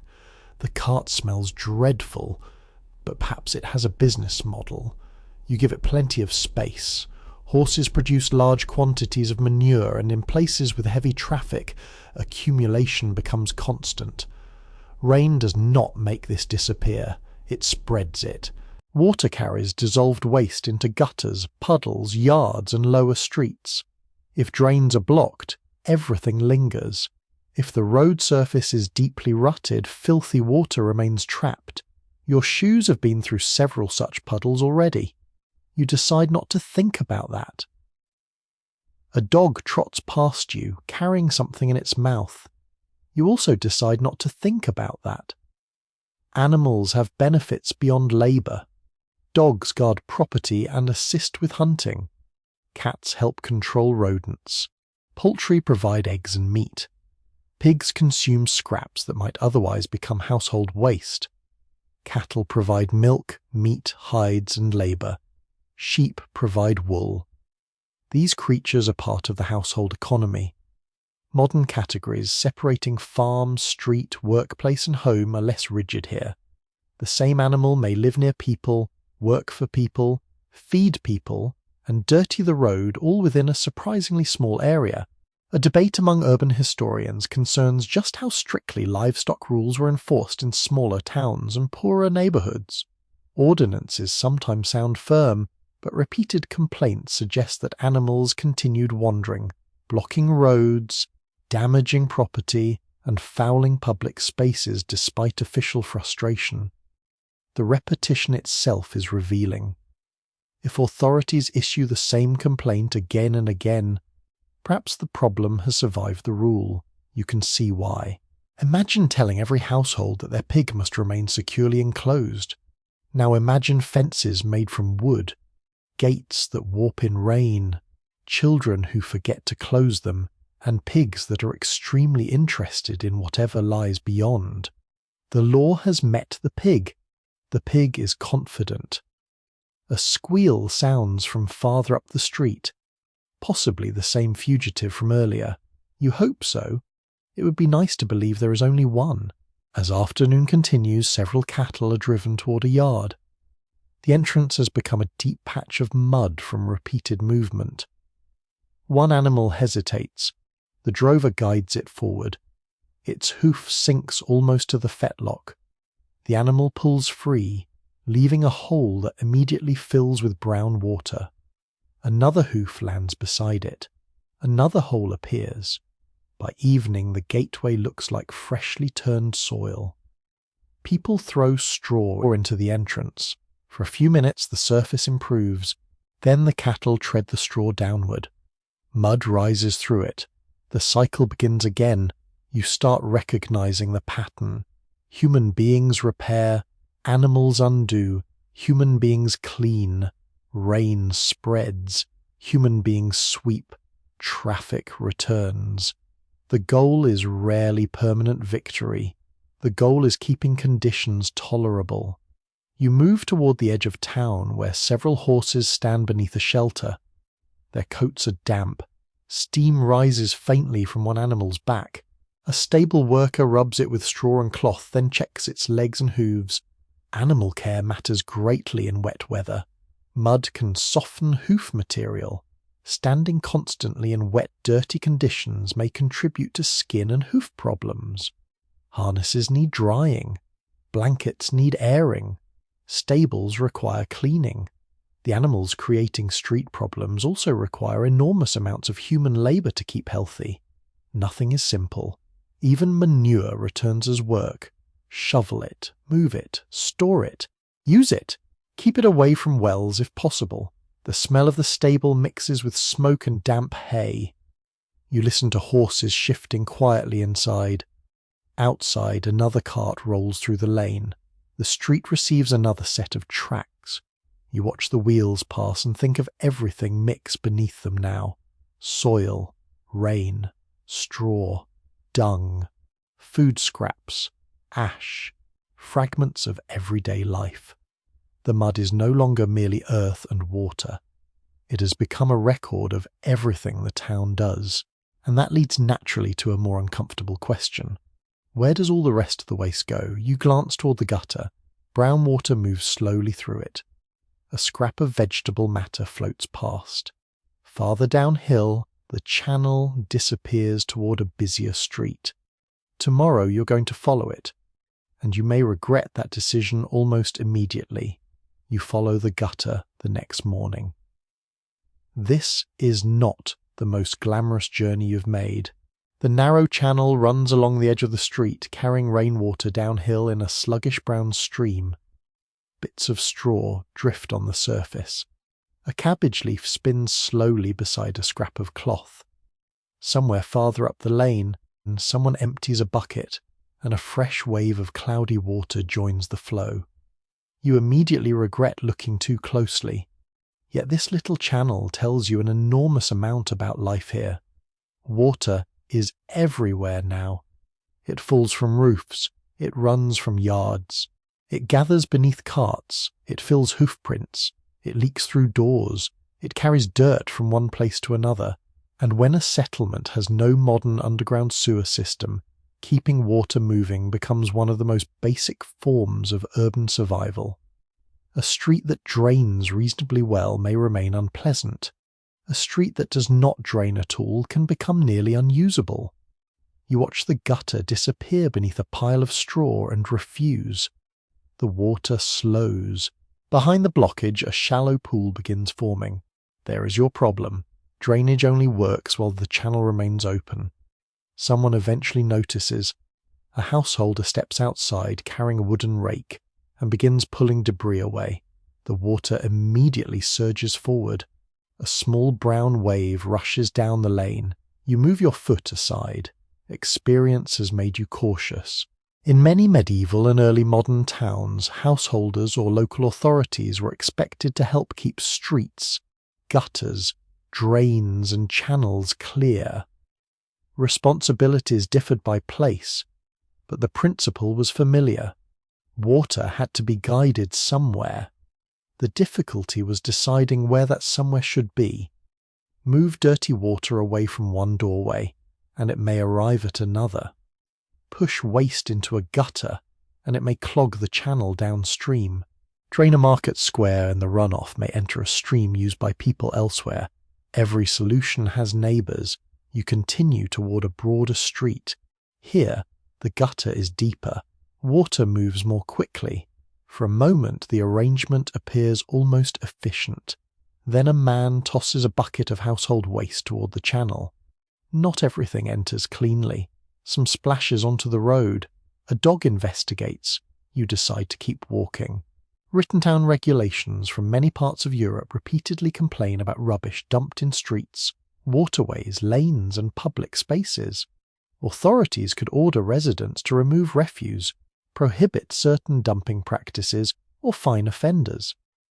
The repeated appearance of such rules suggests something wonderfully human.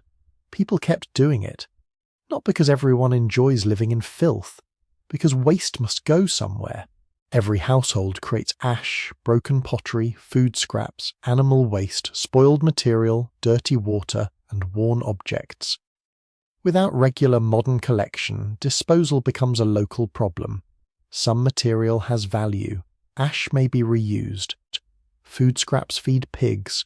Manure fertilizes fields. Bones, cloth, metal, and other materials can be collected and repurposed. The idea of throwing away everything after one use would seem extraordinarily wasteful to many people here. But not everything is useful, and the useless portion still needs a destination. You pass a small heap beside a wall. Broken pottery, straw, vegetable waste. A few bits you would prefer not to identify. Flies hover over the surface despite the cool weather. The rain has flattened everything into a dark mass. The smell rises slowly. You breathe through your mouth. This helps less than expected. One slightly odd aspect of urban waste history is that certain occupations grew around collecting materials that modern people might consider rubbish. Dung, rags, bones, ash, scrap metal, and other leftovers could all possess value. Someone's refuse might become someone else's raw material. A broken metal fitting could be melted or repaired. Old cloth could become patches. Bones might be processed for various uses. Ash could serve household or industrial purposes. You begin to understand that the street is not simply dirty. It is part of an informal economy. Unfortunately, informal economies still smell. You turn toward a public well. Several people wait with buckets. The well stands on slightly raised ground, which suddenly seems like an excellent idea. Water supply is one of the most serious concerns in any settlement. People need water constantly for drinking, cooking, brewing, washing, animals, craft work, firefighting. The source may be a well, spring, stream, river, conduit, cistern, or combination of several systems. Keeping clean water separate from dirty runoff is therefore essential.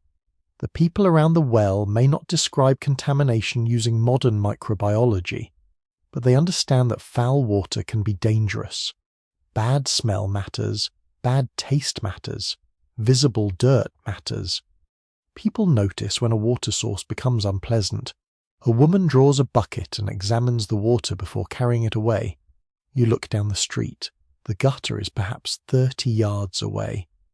30 yards suddenly does not feel very far. Modern understanding tells you that contaminated water can transmit diseases through microorganisms invisible to the eye. People in earlier centuries do not possess germ theory in the modern sense, yet this does not mean they are indifferent to sanitation. Communities develop rules around wells. Certain activities may be restricted nearby. Dirty industries may be pushed toward particular districts. Water conduits can be protected. Residents complain when someone fouls a shared source. The logic comes partly from observation. If water smells terrible, looks terrible, and everyone who drinks it becomes miserable, perhaps choosing another source is wise. A question still debated by historians concerns how effectively sanitation rules improved everyday health in different towns. Regulations may look impressive on paper, while enforcement depended on money, labour, political authority, population density, and local cooperation. One street may be well maintained, another may be notorious. One well may be protected carefully, another may sit alarmingly close to waste pits. There is no single pre-modern sanitation experience. You can feel that variation simply by walking. Near the commercial centre, gutters are cleared more frequently. The road surface is firmer. Farther toward poorer housing, water stands in shallow depressions. The smell becomes heavier. Population density magnifies every problem. More people create more waste. More animals create more manure. More workshops create more byproducts. More traffic damages roads. The same square mile must absorb everything. Rain can briefly wash surfaces cleaner. It can also spread contamination much farther. You watch water running from a yard into the street. It carries dark particles into a puddle. A cart passes through. The wheel splashes the mixture across the opposite side of the lane. A pedestrian jumps backward. Too late. His clothing receives a brown stripe. He looks at the cart. The cart continues. Another ordinary tragedy. There is a common modern temptation to imagine historic towns as universally filthy places where nobody cared about cleanliness. The reality is more complicated. People complained about smells. They sued neighbours over nuisance. They cleaned doorways. They swept streets. They built drains. They protected wells. Officials created sanitation rules, but people worked with limited infrastructure. A clean street at sunrise might be dirty again by noon. Maintenance never ends. You reach a wider drainage channel beyond the town centre. Here, several smaller gutters meet. The combined water moves toward a stream outside the settlement. The smell is stronger now. You stand at a cautious distance. The stream itself may serve many purposes farther along. Someone may water animals from it. Someone may wash cloth, a craftsman may use it in production, someone downstream may depend on it for household water. That creates tension.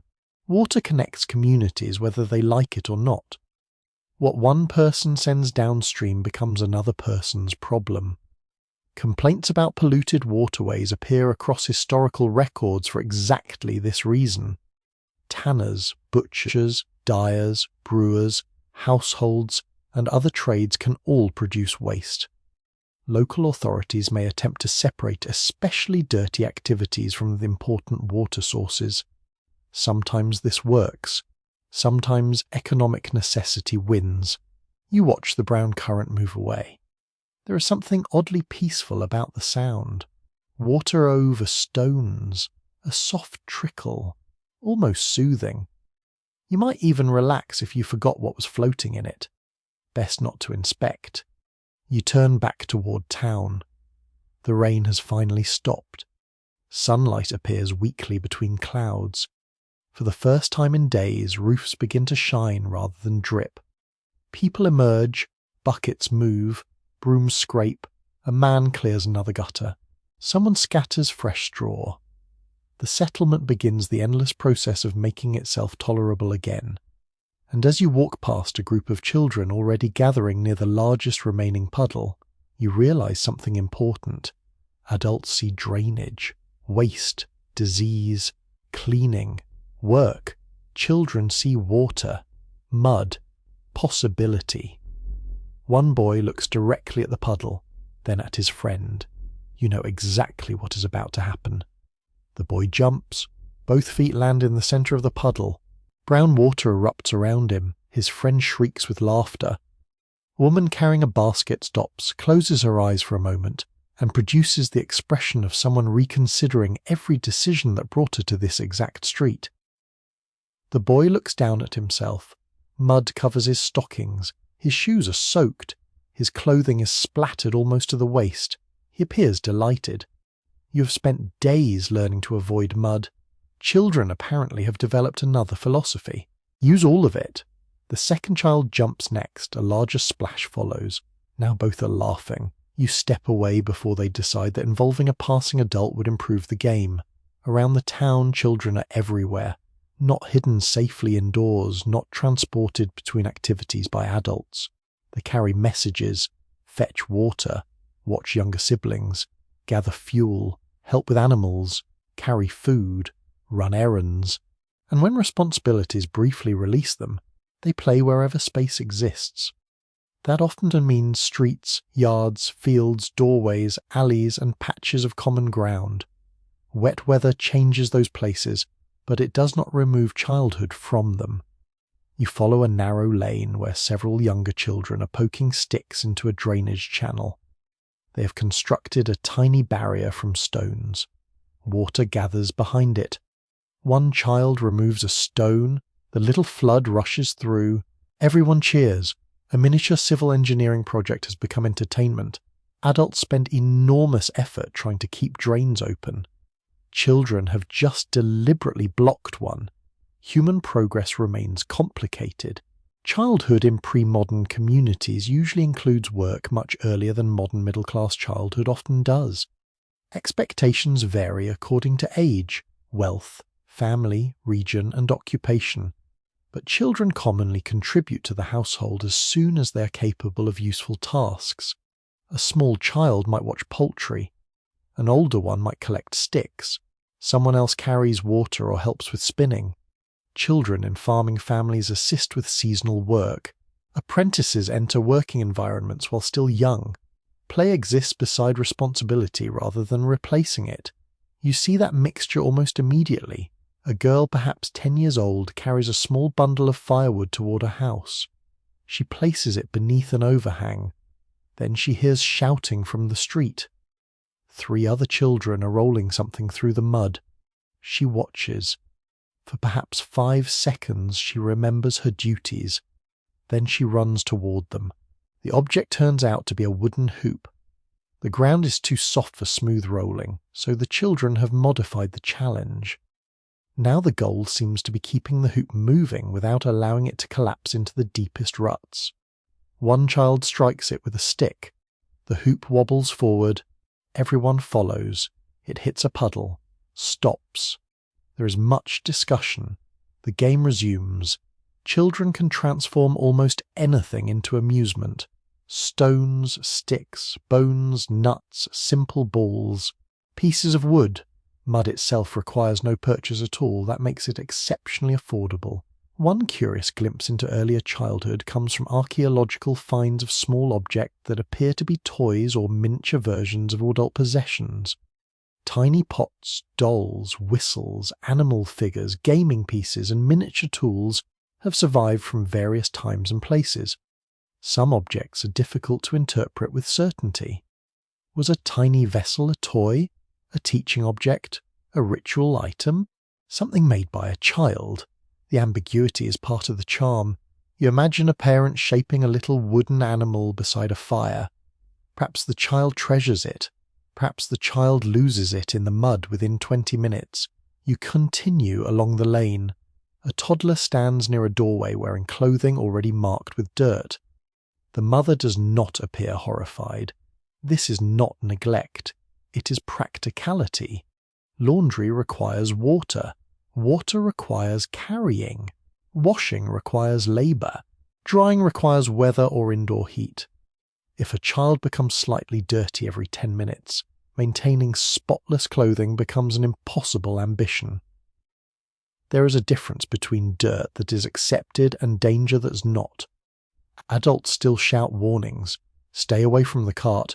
Do not approach the horse from behind. Keep away from deep water. Come back before dark. Do not touch that.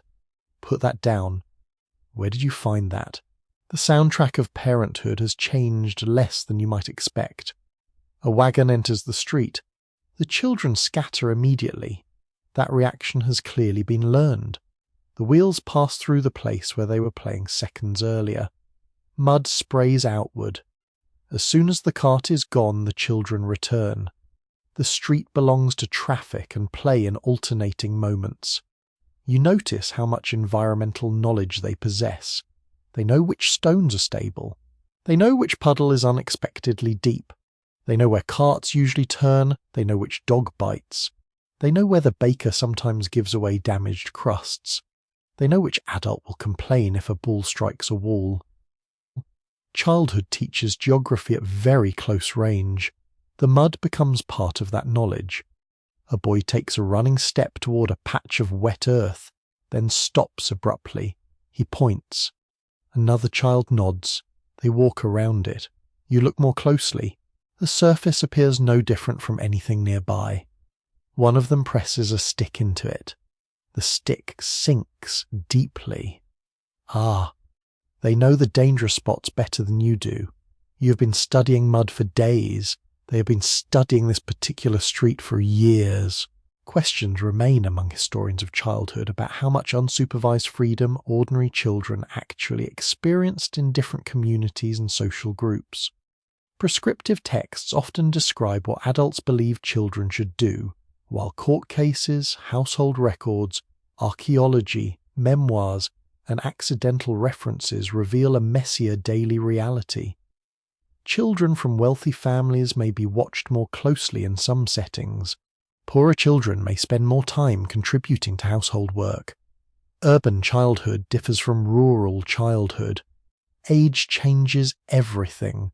There is no single experience. But wherever you look, younger people adapt to the same environment as adults, only with different priorities. You reach the edge of town. Several children are gathering fallen branches beside a hedge. This is work. You can tell because an older girl keeps counting the bundles. The younger ones occasionally forget. One discovers a snail. All productivity stops. The snail is examined by the entire group. Opinions are expressed. The snail continues its journey with admirable patience. Eventually, the older girl reminds everyone about the wood. Work resumes. The branches will help feed a household fire. Even play exists around necessity. On the return journey, one child drags a branch through the mud and creates a long, winding line. Another follows the line exactly. Soon there is a game. You smile. Adults see a wet road that slows labour. Children see patterns, tracks, channels, tiny rivers, things to jump across, things to throw, things to build, things to ruin their shoes in. The freedom is not complete. Cold weather still chills small bodies quickly. Wet clothing can become dangerous if children remain soaked too long. Parents understand the need for warmth, even without modern medical language. A child returning home drenched may be stripped of wet layers, wrapped in something dry and moved toward the fire. There may also be scolding, usually quite a lot of scolding. You pass the 2 puddle jumpers from earlier. One is now standing outside his house while an adult examines the state of his clothing. The delight has vanished. Consequences have arrived. His friend waits at a safe distance, suddenly very interested in a wall. You keep walking. Behind you comes a stern voice, then a child's explanation, then a longer stern voice. Somewhere in that exchange lies one of history's great continuities. You did what? Why? Because it looked fun. The sun has emerged more strongly now. Children spill into brighter streets. Women talk near doorways. Workers pause briefly. A ball made from tightly wrapped material rolls across the lane. Someone kicks it back. For a little while, the town feels lighter. The mud is still everywhere. It still stains clothes, traps wheels, carries waste and exhausts adults. Yet children have turned the same landscape into a playground. Tomorrow they will carry water again, feed birds, gather fuel, run errands, help with work. But for this moment, the puddles belong to them. And as afternoon draws more people outside, you begin noticing something else. Rain has not only changed the roads, it has changed where people meet, who visits whom, which gatherings remain crowded, and which journeys are quietly postponed. The mud is beginning to reshape the social life of the entire town. By late afternoon, the town feels more crowded than it did in the morning. Not because more people have arrived, because fewer people want to leave. The rain has returned as a soft grey curtain, and anyone who can delay a journey has suddenly discovered several excellent reasons to remain beneath a roof. You notice this first near the tavern. The doorway opens constantly. A farmer steps inside and shakes water from his cloak. 2 labourers follow. A traveller who had clearly intended to continue along the road changes his mind after looking at the sky. He studies the rain, then the street, then the rain again. The tavern wins. You follow. Warm air meets you immediately. The room smells of ale, smoke, damp wool, bread, and several people who have spent the day working outdoors. It is crowded. Benches that might normally hold 3 people now somehow hold 5. A man stands near the fire with both hands extended toward the flames. Another has removed his shoes and placed them cautiously nearby. Someone tells a story from the far side of the room. Several people laugh. Weather has gathered everyone together. In a world where travel depends heavily on walking, animal power, and vulnerable roads, bad conditions can reshape social life very quickly. Visits are postponed. Meetings become shorter. Travellers stop earlier. Neighbours who live nearby may see more of one another, while relatives only a few miles away suddenly feel much farther. Distance becomes social as well as physical. You think about the road you crossed earlier. 3 miles of firm ground is one thing. 3 miles through cold mud after sunset is another. A person invited to dinner may decline not because of dislike, but because the return journey looks miserable. Courtship must adapt. Friendship adapts. Business adapts. Even gossip follows the weather, perhaps especially gossip. A woman beside the fire is describing what happened at the market that morning. You recognize part of the story. A cart became stuck near the square. In her version, it nearly overturned. Another listener interrupts. Apparently the wheel was never close to overturning. A third person insists he saw the whole thing and that both previous accounts are wrong. Within minutes, One muddy wagon has produced three competing historical traditions. You begin to understand how legends form. Bad weather creates long stretches of indoor time, and indoor time creates conversation. People mend clothing, repair tools, prepare food, spin fibers, drink, play games, tell stories, exchange news. A household that normally spends much of the day scattered across fields, workshops, roads, and markets may spend more time together when rain makes movement difficult. This can be comforting. It can also be rather intimate. Imagine spending 3 days in one smoky room with your entire family while everyone tries to dry wet socks. Human affection has limits. You leave the tavern and cross toward a church. A bell sounds through the rain. Several people hurry across the street, lifting their clothing above the worst mud. Attendance at worship forms an important part of community life in many pre-modern societies, but weather can influence who actually makes the journey. Those living nearby may come easily. Someone from an outlying farm might think twice if roads are flooded or a stream has risen. The formal calendar says one thing, the road says another. This tension appears again in markets, courts, fairs, weddings, funerals, and village meetings. Social obligations do not vanish because the ground is wet, they simply become harder to fulfill. A generally accepted point among social historians is that churches, taverns, marketplaces, wells, ovens, workshops, and other shared spaces often acted as important centres of everyday interaction. In poor weather, the balance between them changes. Covered places gain importance. People linger where warmth and shelter are available. You see this near a bakehouse. Several women wait beneath a roof while loaves are prepared. Normally they might come and go. Today, no one seems eager to step back into the rain. Conversation fills the delay. Someone discusses the price of grain. Someone complains about a neighbour's goat. Someone mentions a child who fell into a drainage ditch. Another person knows exactly which child. The child apparently insists he was pushed. Nobody believes him. Information moves through the town by conversation. There is no message notification, no community page, no glowing screen. There are doors, wells, markets, hearths, churches, workshops, and moments when people stand together because the weather has trapped them in the same place. Rain becomes an accidental social organizer. There is also hospitality. You pass a house where a traveller has been allowed inside to wait out a heavier shower.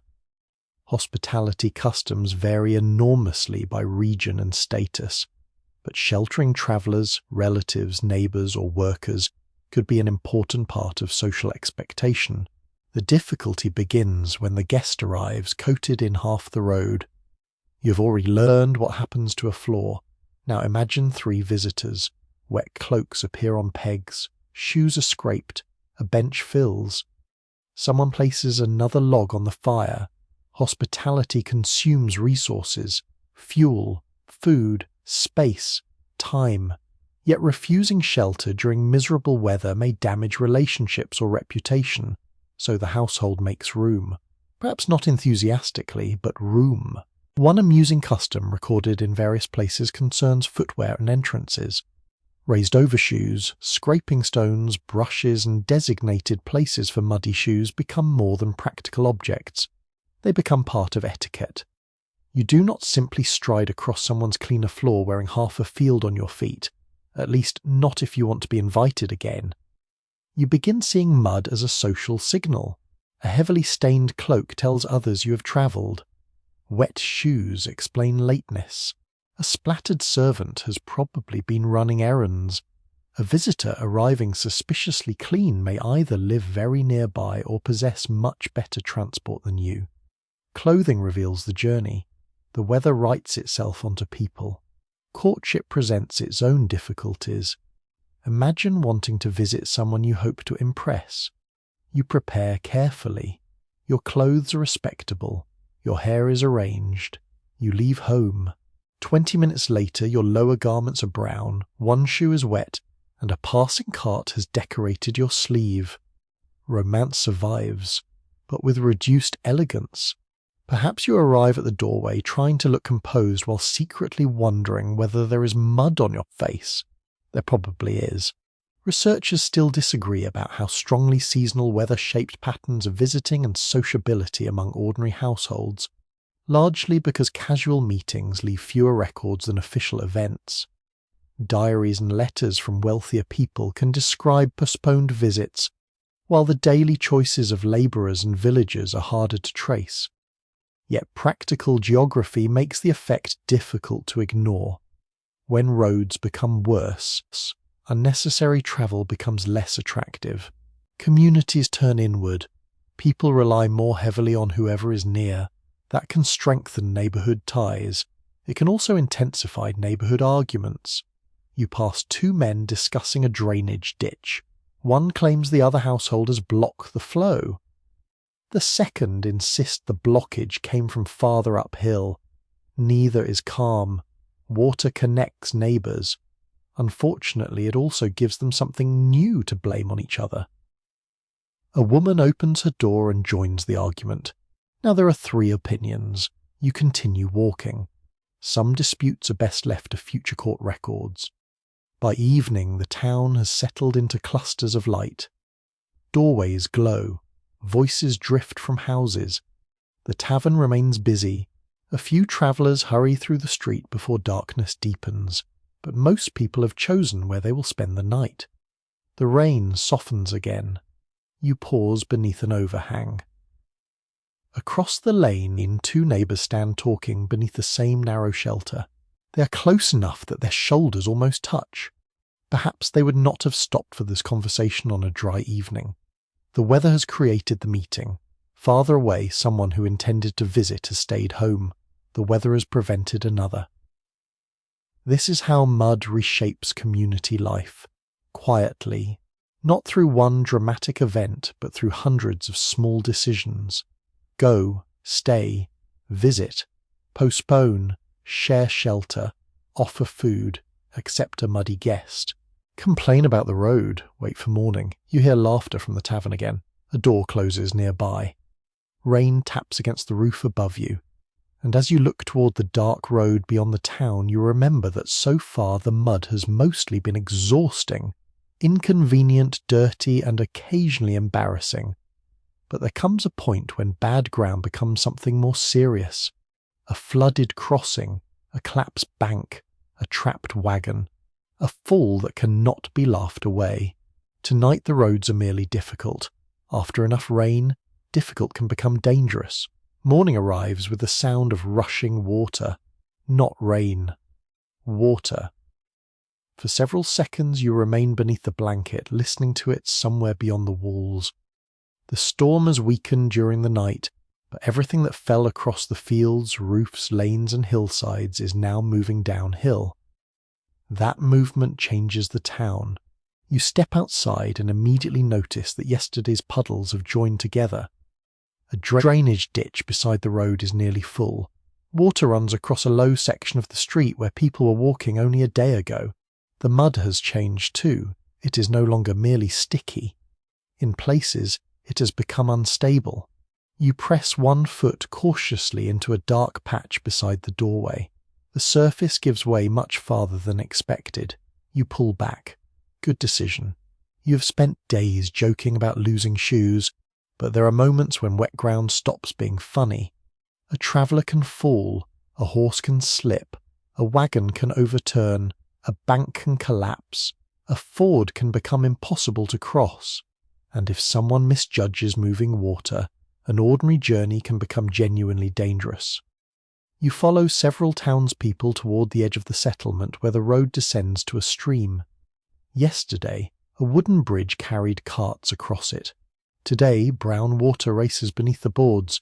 Branches strike the supports. The sound is deeper than you remember.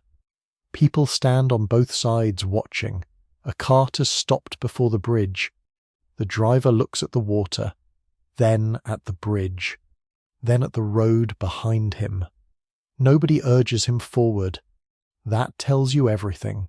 A basic reality of travel in earlier centuries is that rivers, streams, bridges and fords often controlled movement far more strongly than modern travellers realise. A reliable crossing could determine the route of a road. When flooding damaged that crossing, communities might be forced into long detours or temporary isolation. The driver eventually turns the cart around. It takes several attempts because the road is narrow and soft. One wheel slides toward the ditch. Two men push against the side, the horse steps carefully. For a tense moment the cart leans, then it straightens. You realise you've been holding your breath. No disaster. Just another decision made in time. You continue along higher ground. Fields beside the road are covered with shallow water. Fences emerge from brown pools. A gate hangs partly submerged where runoff has collected in a hollow. A farmer stands beside it, looking less angry than tired. Waterlogging damages more than roads. Crops may suffer. Stored hay can become wet. Animals may lose access to usual grazing areas. Paths disappear beneath water. Work that was difficult yesterday may now be impossible, and the danger is not always visible. Saturated ground can collapse beneath weight. A cart crossing what looks like a firm verge may suddenly sink. A horse may step into a hole hidden beneath cloudy water. You encounter such a hole near the next bend. A young man ahead of you tests the road with a long stick. He pushes downward. The stick disappears almost to his hand. Everyone chooses another route. That simple tool may have prevented a broken leg. Sometimes historical survival is not dramatic. Sometimes it is a person poking suspicious mud with a stick. There is an odd but practical tradition associated with dangerous roads and crossings. Travellers sometimes rely heavily on local guides. A route that looks perfectly reasonable to a stranger may contain deep boggy ground, sudden channels, unstable banks, or hidden stones. Someone who lives nearby knows where carts usually pass, where water becomes too deep, where the riverbed is firm, where a harmless-looking patch can swallow a wheel. Local knowledge becomes a form of infrastructure. You cannot build a bridge everywhere, but you can ask the person who knows where not to step. You reach a farm track where several people are trying to free a wagon. This one is worse than the cart you helped earlier. The wheels have sunk deeply. The front axle sits frighteningly close to the mud. The horses are no longer pulling. They stand breathing heavily while the load is removed. Sacks are carried to firmer ground. A barrel is rolled onto planks. Bundles are stacked along the roadside. The goal is simple. Make the wagon lighter. Then dig. Someone uses a shovel to clear mud from ahead of the wheels. Another person pushes branches beneath the rims. Boards are placed where the horses must step.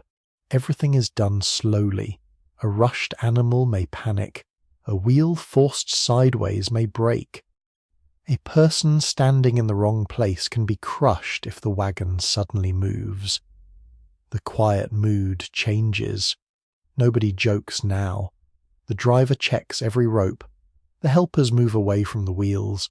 The horses are encouraged forward. Harness tightens. Wood creaks. The wagon shifts. Stops. Again. The animals pull. One wheel rises, then the other. The wagon lurches forward onto the branches. People shout instructions. Another pull. Finally the vehicle reaches firmer ground. The relief is visible. No cheering. Just long breaths. Mud can become dangerous precisely because people are surrounded by heavy things. Wagons, barrels, timber, animals. When hundreds of pounds begin sliding on unstable ground, strength alone may not save you. Farther on, the road runs beside a bank. Part of it has collapsed overnight. Fresh earth lies across half the path. Roots hang from the exposed slope. Water trickles through the soil. You can see how easily a larger section might come down. Several people are already clearing loose material. Others have placed branches and stones to warn approaching carts away from the edge. Road hazards create immediate local responsibilities. Someone has to act before an official arrives. If an official arrives at all, communities often repaired urgent damage using whatever labour and materials were available. especially when a route was essential for markets, fields, mills, or neighbouring settlements. One question still open among historians is how quickly rural communities typically responded to sudden road failures when no wealthy landowner or strong local authority was present. Surviving records often mention formal repair obligations, but emergency cooperation may have happened without leaving much written evidence. Standing beside the damaged bank, you can imagine why. If everyone needs the road tomorrow, someone begins moving stones today. You continue toward lower ground. A smell reaches you before the water does, stagnant, dirty, heavy. A broad puddle beside several houses has become mixed with runoff from yards and gutters. This is another form of danger. Floodwater does not distinguish between clean and filthy ground. It moves through manure, refuse, animal pens, drainage channels. Then it collects wherever the land is low. People avoid the pool. Children have been told to stay away. For once, they appear to be listening. Contaminated water creates health risks even when nobody understands the microscopic mechanisms involved. People may observe that certain wells taste wrong after flooding. They may notice illness following polluted water. They may avoid sources that smell foul. Experience teaches caution long before science explains why. You walk past a well where the usual queue is absent. A wooden barrier has been placed nearby. Someone has decided the water should not be trusted today. Instead, residents are carrying water from another source uphill. That means more work, more walking, more mud. But caution wins. By afternoon, the sky begins to brighten. The danger does not vanish with the rain. In some ways, the hours after a storm can be worse. Water is still rising in streams. Banks remain soft. Bridges have endured strain. Road edges continue collapsing. People inspect damage before normal movement resumes. You return toward the bridge from morning. The water has begun dropping slightly. A man crosses on foot. Slowly, he tests each board. The bridge holds. A second person follows. Still no carts. Nobody is eager to be first. You understand. History often praises courage, but ordinary survival depends just as much on caution. Wait, look, test, ask, turn back when necessary. You stand beside the road and watch brown water move beneath the bridge. Yesterday, this same stream seemed almost decorative. Today, everyone respects it. That change in attitude is part of life here. The environment is familiar but never completely obedient. Rain can become flood. Mud can become trap. A rut can become an overturned wagon. A small stream can cut a community in half. And yet, by evening, people are already discussing repairs. Stones will be needed, branches cut, drainage cleared, the damaged bank strengthened. Someone suggests raising part of the road. Someone else says it should have been done years ago. Naturally, the crisis has produced planning. Because people do not simply accept mud forever. They build, they regulate, they pave, they drain, they raise walkways, they argue over who should pay.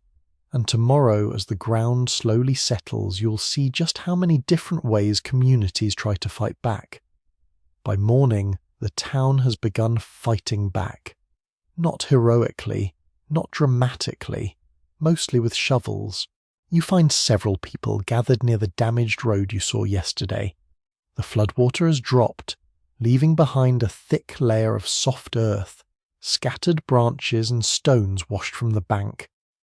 Nobody seems interested in waiting for the road to repair itself. A man pushes a shovel into the mud. Another carries a basket of gravel. Two others drag brushwood toward the worst rut. The work begins with the simplest possible idea. Make the ground harder. You have learned enough by now to appreciate how difficult that can be. Throwing loose soil into a water-filled hole achieves very little. The next wheel simply presses it downward. Straw helps for a while, but traffic quickly grinds it into the surface. Better materials are needed: stone, gravel, broken rubble, branches, timber. whatever can create a firmer layer between wheels and saturated earth. You watch workers spread stones across the road. Larger pieces go into the deepest places first. Smaller gravel fills the gaps. Then people walk over the surface, pressing everything together. A cart will eventually do the rest. For once, wagon weight becomes useful. Across many pre-modern societies, maintaining roads was often considered a local obligation rather than a service provided by a centralized professional department. Depending on the region, villagers, property owners, tenants, town authorities, religious institutions, or landholders might be responsible for maintaining certain stretches. The arrangement could work. It could also produce arguments lasting longer than the road itself. Who repairs the section beside your property? Who pays for stone? Who provides carts? Who contributes labour? What happens if one household refuses? You quickly discover that road construction is partly engineering and partly negotiation. A local official arrives and begins discussing the damaged bank with several residents. One man points toward the hill, another points toward a ditch, a third points toward somebody else's house. Apparently everyone agrees that something must be done. They are less united on who should do it. Eventually the group turns toward the drainage channel. This is sensible. There is little point repairing a road if water will simply destroy it again. The ditch has become clogged with leaves, straw, soil, and refuse. Workers begin clearing it. As the blockage disappears, trapped water starts moving. The road surface slowly drains. You notice how important slope is. A road does not need to be completely waterproof if water can escape quickly. A shallow crown in the centre can encourage water toward the sides. Ditches can carry it away. Raised sections help traffic remain above the wettest ground. Good drainage may accomplish more than endless piles of straw. You're beginning to think like a very tired road engineer. One slightly delightful feature of historical road building is the astonishing variety of materials people used when proper stone was scarce. Brushwood might be laid beneath soft sections. Bundles of sticks could create a rough foundation. Logs could form temporary trackways. Broken pottery or building debris might fill holes. Even shells were used as road material in some coastal areas. Yesterday's rubbish could become tomorrow's firm footing. You look down at the gravel beneath your feet. Suddenly every broken object has career possibilities. Farther into town, another strategy appears. Paving. The main street near the market has a surface of stone rather than bare earth. It is not smooth. Your modern ankles would object immediately. The stones vary in size and small gaps collect dirt. But after days of mud, the surface feels magnificent. You step onto it with almost ceremonial gratitude. Your shoe does not sink. Nothing tries to keep it. This is civilization. Paving busy streets can transform movement, especially where traffic is concentrated. Stone resists the deep wheel ruts that plague soft earth. It gives pedestrians firmer footing. It allows water to be guided toward gutters more effectively. But paving is expensive. Stone must be quarried. Someone must transport it. Labourers must prepare the roadbed. Surfaces require repair when stones loosen or sink. As a result, important commercial routes or central streets may receive attention long before minor lanes. Wealth leaves footprints in infrastructure. You can almost map social importance by following the firmness beneath your shoes. Near the market square, several householders are cleaning the frontage outside their buildings. One sweeps mud toward a channel. Another removes a heap of rubbish. A third throws fresh gravel into a depression near the doorway. Local rules may require such work.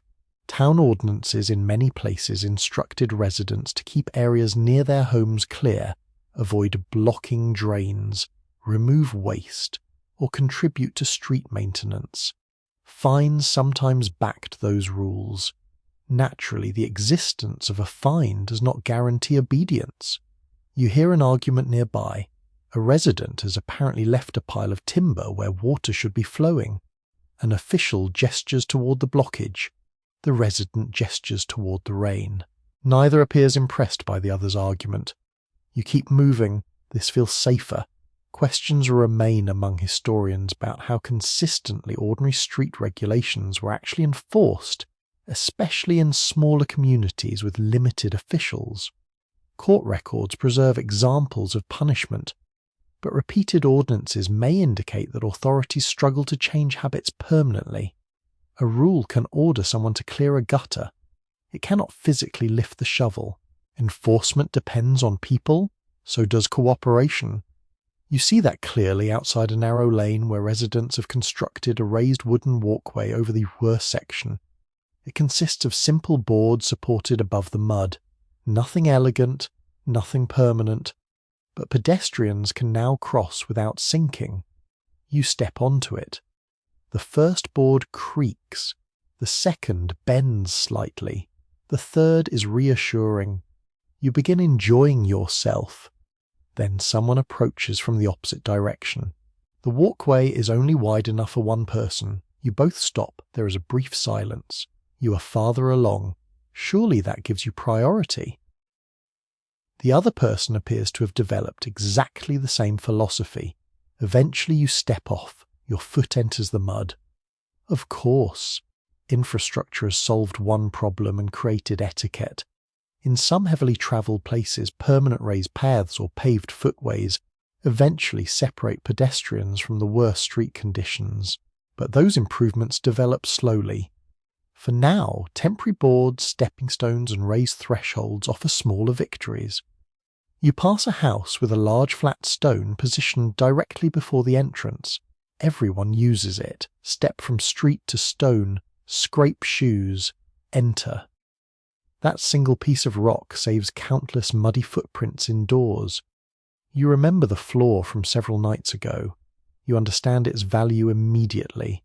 Public works can begin at surprisingly small scales. A stone at a doorway, a ditch beside a field, a plank across a puddle, a pile of gravel in a rut. Then, where money and authority allow, these small responses become larger systems. Paved streets, bridges, culverts, raised causeways, organised cleaning, regular repair duties, drainage channels, rules about waste. None of this eliminates mud completely. Even paved streets collect dirt, drains clog, bridges fail, road surfaces break, rain remains rain. But communities gradually turn unpredictable ground into something more dependable. That change matters enormously. Reliable roads allow markets to function more regularly. Goods move with less risk. Travel becomes quicker. Animals spend less energy pulling loads. Pedestrians arrive with fewer pieces of the road attached to their clothing. You look down at your shoes. They are still filthy. Progress is apparently gradual. By afternoon, the repaired section outside town is ready for a test. A lightly loaded cart approaches. Everyone watches. The horse steps onto the newly filled surface. The first wheel follows. Stone shifts slightly. The cart continues. Second wheel. Still good. Then the rear wheels cross. The road holds. Nobody celebrates extravagantly. One worker leans on his shovel. Another nods. The cart disappears along the lane. Tomorrow heavier traffic will test the repairs again.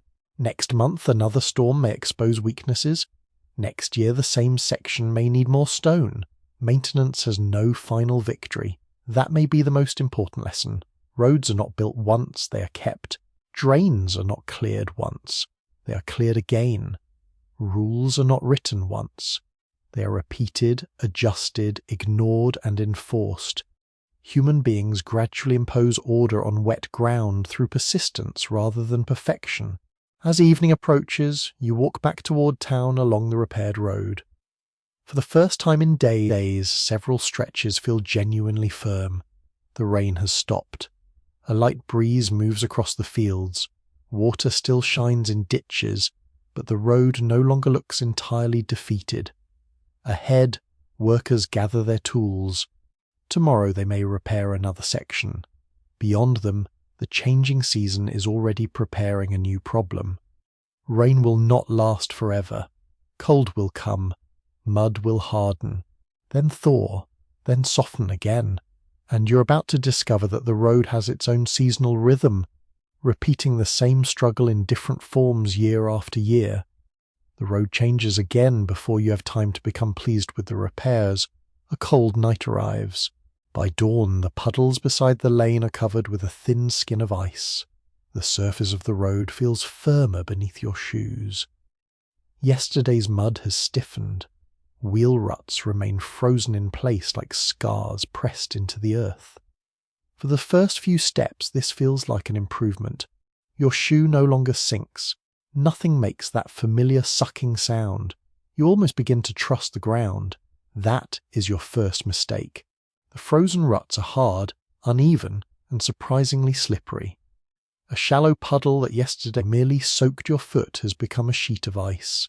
Wagon wheels strike frozen ridges with sharp wooden knocks. Horses place their hooves more carefully. Mud season has entered a different phase. You have spent days watching rain soften the landscape, but wet roads do not remain wet forever. The rhythm changes with temperature. Rain, cold, frost, thaw, more rain, then perhaps another freeze. Each stage creates its own inconvenience. People living close to the land become skilled observers of these transitions because timing affects almost everything they do. A road that is miserable at midday may be firm enough to cross early in the morning. A field too soft for a cart today may become usable after several nights of frost. Then warmer air may undo all of that within hours. You follow a farmer along the lane shortly after sunrise. He deliberately leaves early. The reason becomes obvious. The frozen ground supports his small cart. Yesterday, those same wheels would have sunk deeply. The horse moves steadily, and the farmer seems determined to complete the journey before the sun climbs higher. He's travelling according to temperature rather than the clock. This is a practical pattern found in many farming communities across colder regions. Seasonal movement often depends not merely on the month, but on the condition of the soil. Hard frost can temporarily make wet ground easier to cross, while a thaw can make it worse than before. The road itself becomes a calendar. You continue walking. Sunlight reaches the frozen surface. Slowly, the upper layer softens. At first, only the edges change. Dark patches appear where ice begins melting. Then the centre starts loosening. Your shoes make a different sound. The firm crunch of morning gives way to a softer step. By late morning, the road is becoming mud again. But now there is a problem underneath. The deeper ground remains frozen. Meltwater cannot easily drain downward. So the upper layer becomes saturated. You step into one patch and feel your foot slide across the frozen layer beneath the soft mud. Excellent. The road has discovered a way to be both slippery and sticky at the same time. This seasonal combination can be particularly destructive. Traffic presses into the softened upper layer. Water remains trapped. Wheels tear the surface apart. Hooves create deep impressions. Then another cold night freezes all those marks in place. The next morning, travellers must cross a landscape of hardened damage. There is almost a rhythm to it. Soft, hard, broken, frozen, soft again. Communities learn to anticipate this. Some journeys are postponed, others are deliberately timed. Heavy loads may move during the coldest hours. Road repairs may wait until conditions improve. Animals may be kept from certain fields. People choose routes that remain firmer. What looks like improvisation to you is often accumulated local knowledge. You notice this at a crossroads. One road is direct, the other climbs over higher ground. During summer, most travellers probably choose the shorter route. Today, nearly everyone takes the hill. The lower road lies in a shallow valley where snowmelt and rainwater collect. People know it will become difficult first and dry last. Nobody needs a sign explaining this. The route is stored in memory. One unusual little detail of seasonal travel is that deeply frozen ground could sometimes make places accessible that were troublesome during wetter months. Marshy areas, soft tracks, and certain shallow waters might become easier to cross after prolonged freezing. Winter, which creates countless difficulties of its own, can briefly solve a mud problem. You begin to appreciate the strange logic of the seasons. People may complain about cold yet welcome frozen roads. Then they complain when the thaw arrives. A perfect season exists mostly in imagination. You pass a household where several pairs of shoes sit near the doorway. Mud has dried into thick crusts along the soles. A child knocks one shoe against a stone. Chunks fall away. This is another rhythm. When mud dries, it becomes dust. The same road that clings to you in spring may coat you in powder later. Clothing must be brushed, shoes cleaned, floors swept. The problem changes form rather than disappearing. Beyond the houses, fields are beginning to show signs of seasonal transition. Water sits between furrows, grass is flattened, bare branches hold droplets. A few patches of old snow remain beneath hedges where sunlight reaches them poorly. You can feel the landscape waiting. The exact timing of mud season differs by climate and region, but the broader pattern is familiar in places where winter freezing is followed by spring thaw. Ground that has remained hard for weeks or months suddenly releases stored moisture. Snow melts, rain falls, streams rise, road surfaces weaken. For travellers, this can become one of the most frustrating periods of the year. The road is neither winter road nor summer road. It is something between, and the in-between is messy. Historians continue to examine how strongly these seasonal road conditions shaped market attendance, transport costs, and local trade in different regions. Surviving account books sometimes reveal delays or increased expenses, but ordinary decisions such as postponing a visit or choosing a different path may leave almost no written trace. The effect is easier to imagine than to measure. Suppose a merchant can carry twice as much when the road is dry. Suppose a farmer can reach market in half the time during summer. Suppose a family avoids visiting relatives for several weeks because the route has become nearly impassable. Each decision is small. Together they create a seasonal economy of movement. You see this in the market. Some stalls are less fully stocked than before. A seller explains that a cart expected from a neighbouring village has not arrived. Another merchant says a wagon is waiting for firmer ground. Nobody treats this as mysterious. The road controls supply. You remember the repaired section outside town. Even good maintenance has limits. Stone can strengthen the surface, but approaches to bridges still soften. Drainage ditches still overflow. Minor roads still deteriorate. Travellers adapt their expectations. Certain months mean slower journeys. Certain mornings are better than afternoons. Certain routes are avoided entirely. You begin to understand that people do not simply live through seasons, they organise life around them. The household stores fuel before the wettest period. Repairs are attempted when weather permits. Food reserves help bridge times when travel becomes difficult. Animals may be moved before tracks deteriorate. Meetings and journeys are planned with an eye on sky, ground, and temperature. There is no weather application. There is observation, wind direction, clouds, frost on grass, the behaviour of streams, how deeply a stick enters the road, how cold the soil feels beneath your shoe. Knowledge grows through repetition. Remember the suspicious patch the children identified before you did? That instinct is part of the same world. Experience teaches where the ground fails first. By afternoon, the road has become thoroughly soft again. The farmer you followed this morning returns with his cart. He arrives later than planned. The wheels sink more deeply now. He looks toward the sky with quiet irritation. He knew this might happen. Knowing does not make it pleasant. The cart reaches the village. The horse receives water. The farmer scrapes mud from his boots. Tomorrow he may leave earlier, or wait longer. That is the seasonal rhythm, not command. adjustment. The sun drops behind the roofs. Cold begins returning. A thin crust will probably form again tonight. Then another morning of firm ground, another afternoon of softening earth, until eventually the weather changes enough that the road dries properly. You stand at the edge of the settlement and watch evening settle over the ruts. They no longer seem chaotic. They belong to a cycle.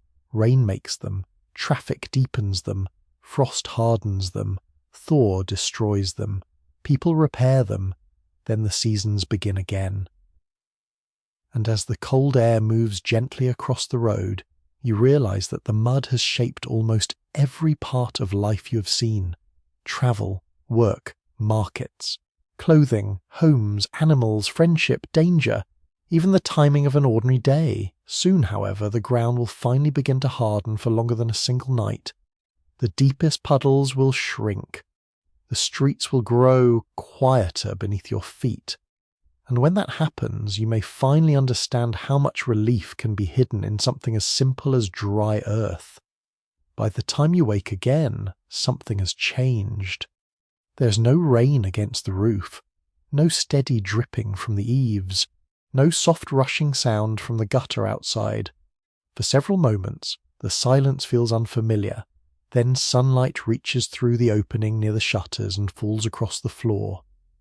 Actual sunlight.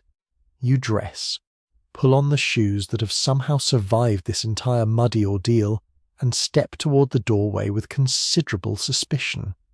The street is still scarred. Deep wheel ruts remain. Hoof prints cover the softer edges. Straw lies pressed into the ground where people try to strengthen the worst patches, but the surface is changing. The mud has begun to dry. You place 1 foot down. It remains on top. A remarkable development. You take another step. No sucking sound. No cold water pushing through the leather. Nothing attempts to steal your shoe. You almost want to congratulate the road. People around you seem to notice the difference without making a ceremony of it. A woman crosses the lane without lifting her clothing quite so high. A merchant carries a basket directly toward the market rather than following the winding dry route beside the houses. Children inspect yesterday's puddles and discover that several have disappeared. Their disappointment is considerable. Adults appear less troubled. As the morning warms, the surface becomes firmer. The remaining mud develops cracks. Edges curl slightly where the sun dries them first. Places that once reflected the sky now show dull brown earth. A cart moves through the street. Its wheels still follow the old ruts, but they no longer sink farther. The driver barely looks down. After everything you have seen, that casual confidence feels almost luxurious. Dry weather could transform local movement dramatically in communities dependent on earth roads. Travel became faster, carts carried loads more easily, animals spent less energy pulling, and pedestrians could move without constantly calculating where to place each foot. The distance between places had not changed, yet suddenly everything felt closer. You walk toward the market and notice how your own body responds. Your shoulders are relaxed. You are looking ahead rather than downward. For days the ground commanded your attention. Every step required negotiation. Now you simply walk. It is astonishing how quickly comfort becomes invisible once it returns. The market square is drying too. Stall holders remove old straw from beneath tables. Someone sweeps hardened clumps of mud toward the edge. Boards used as temporary walkways have been stacked beside a building. Goods stand closer to the front of stalls. Traffic moves more freely. The market sounds different. Less splashing, more footsteps. Wooden wheels knock against firmer ground. A dog runs across the square without emerging coated to its stomach. Even the pigs seem slightly more respectable, only slightly. You pass the vegetable stall where the onions rolled into the mud several days ago. The seller is arranging fresh produce. The event seems absurdly distant now, yet traces of the wet weeks remain everywhere. A stain on a wall shows where a wagon sprayed mud. A damaged roadside bank is supported with fresh stones. New gravel covers a repaired rut. A drainage channel has been cleared. The town remembers the rain through repairs. One revealing truth about pre-modern infrastructure is that many improvements emerged gradually from repeated inconvenience. Roads were raised because low roads flooded. Gutters were cleared because blocked ones caused problems. Stones appeared at entrances because people grew tired of carrying mud indoors. Comfort often begins as irritation remembered long enough. You follow the road toward the countryside, the difference becomes even more obvious there. A cart loaded with sacks passes you at a steady pace. Only a few days ago, a similar load might have required more animals, lighter cargo, or several unfortunate pedestrians pushing from behind. Today, the wheels turn easily. The horse walks rather than strains. The driver reaches the hill without stopping. You think of all the hidden costs the mud imposed: lost time, extra fuel, damaged shoes, broken wheels, wet grain, tired animals, delayed markets, postponed visits, road repairs. Every puddle had consequences extending beyond the puddle itself. Now those costs begin to ease. A little farther along, children are playing beside a ditch. The mud at the bottom has thickened into something firm enough to hold footprints. One child presses a hand into it. Another laughs. Apparently the final stage of mud season is producing art. A strange little historical pleasure involved dried clay and mud-retaining impressions. Archaeologists sometimes recover footprints, animal tracks, wheel marks, or other accidental traces preserved when surfaces hardened under the right conditions. Most footprints disappear. Some survive centuries. Imagine that. A child runs across a wet patch because someone calls them home. The sun dries the surface. Later material covers it. Hundreds of years pass. Then someone uncovers the print and finds an ordinary moment preserved beneath the earth. Not a king, not a battle, just somebody going home. There is something wonderfully gentle about that. You keep walking. Fields are beginning to absorb the remaining surface water. Farmers inspect the soil. Work that had been postponed can resume when conditions permit. Animals return to paths that had become too soft. Bundles move between farm and settlement again.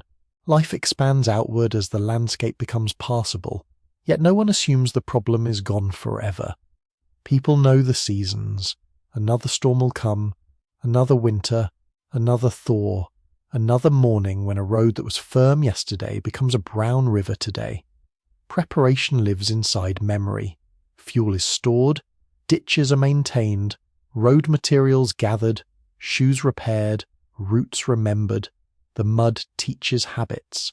There is still disagreement among researchers about how ordinary people perceived recurring road hardship emotionally.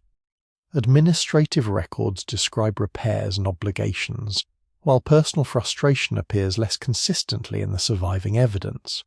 Perhaps people complained constantly. Perhaps many accepted bad roads as naturally as modern people accept traffic jams.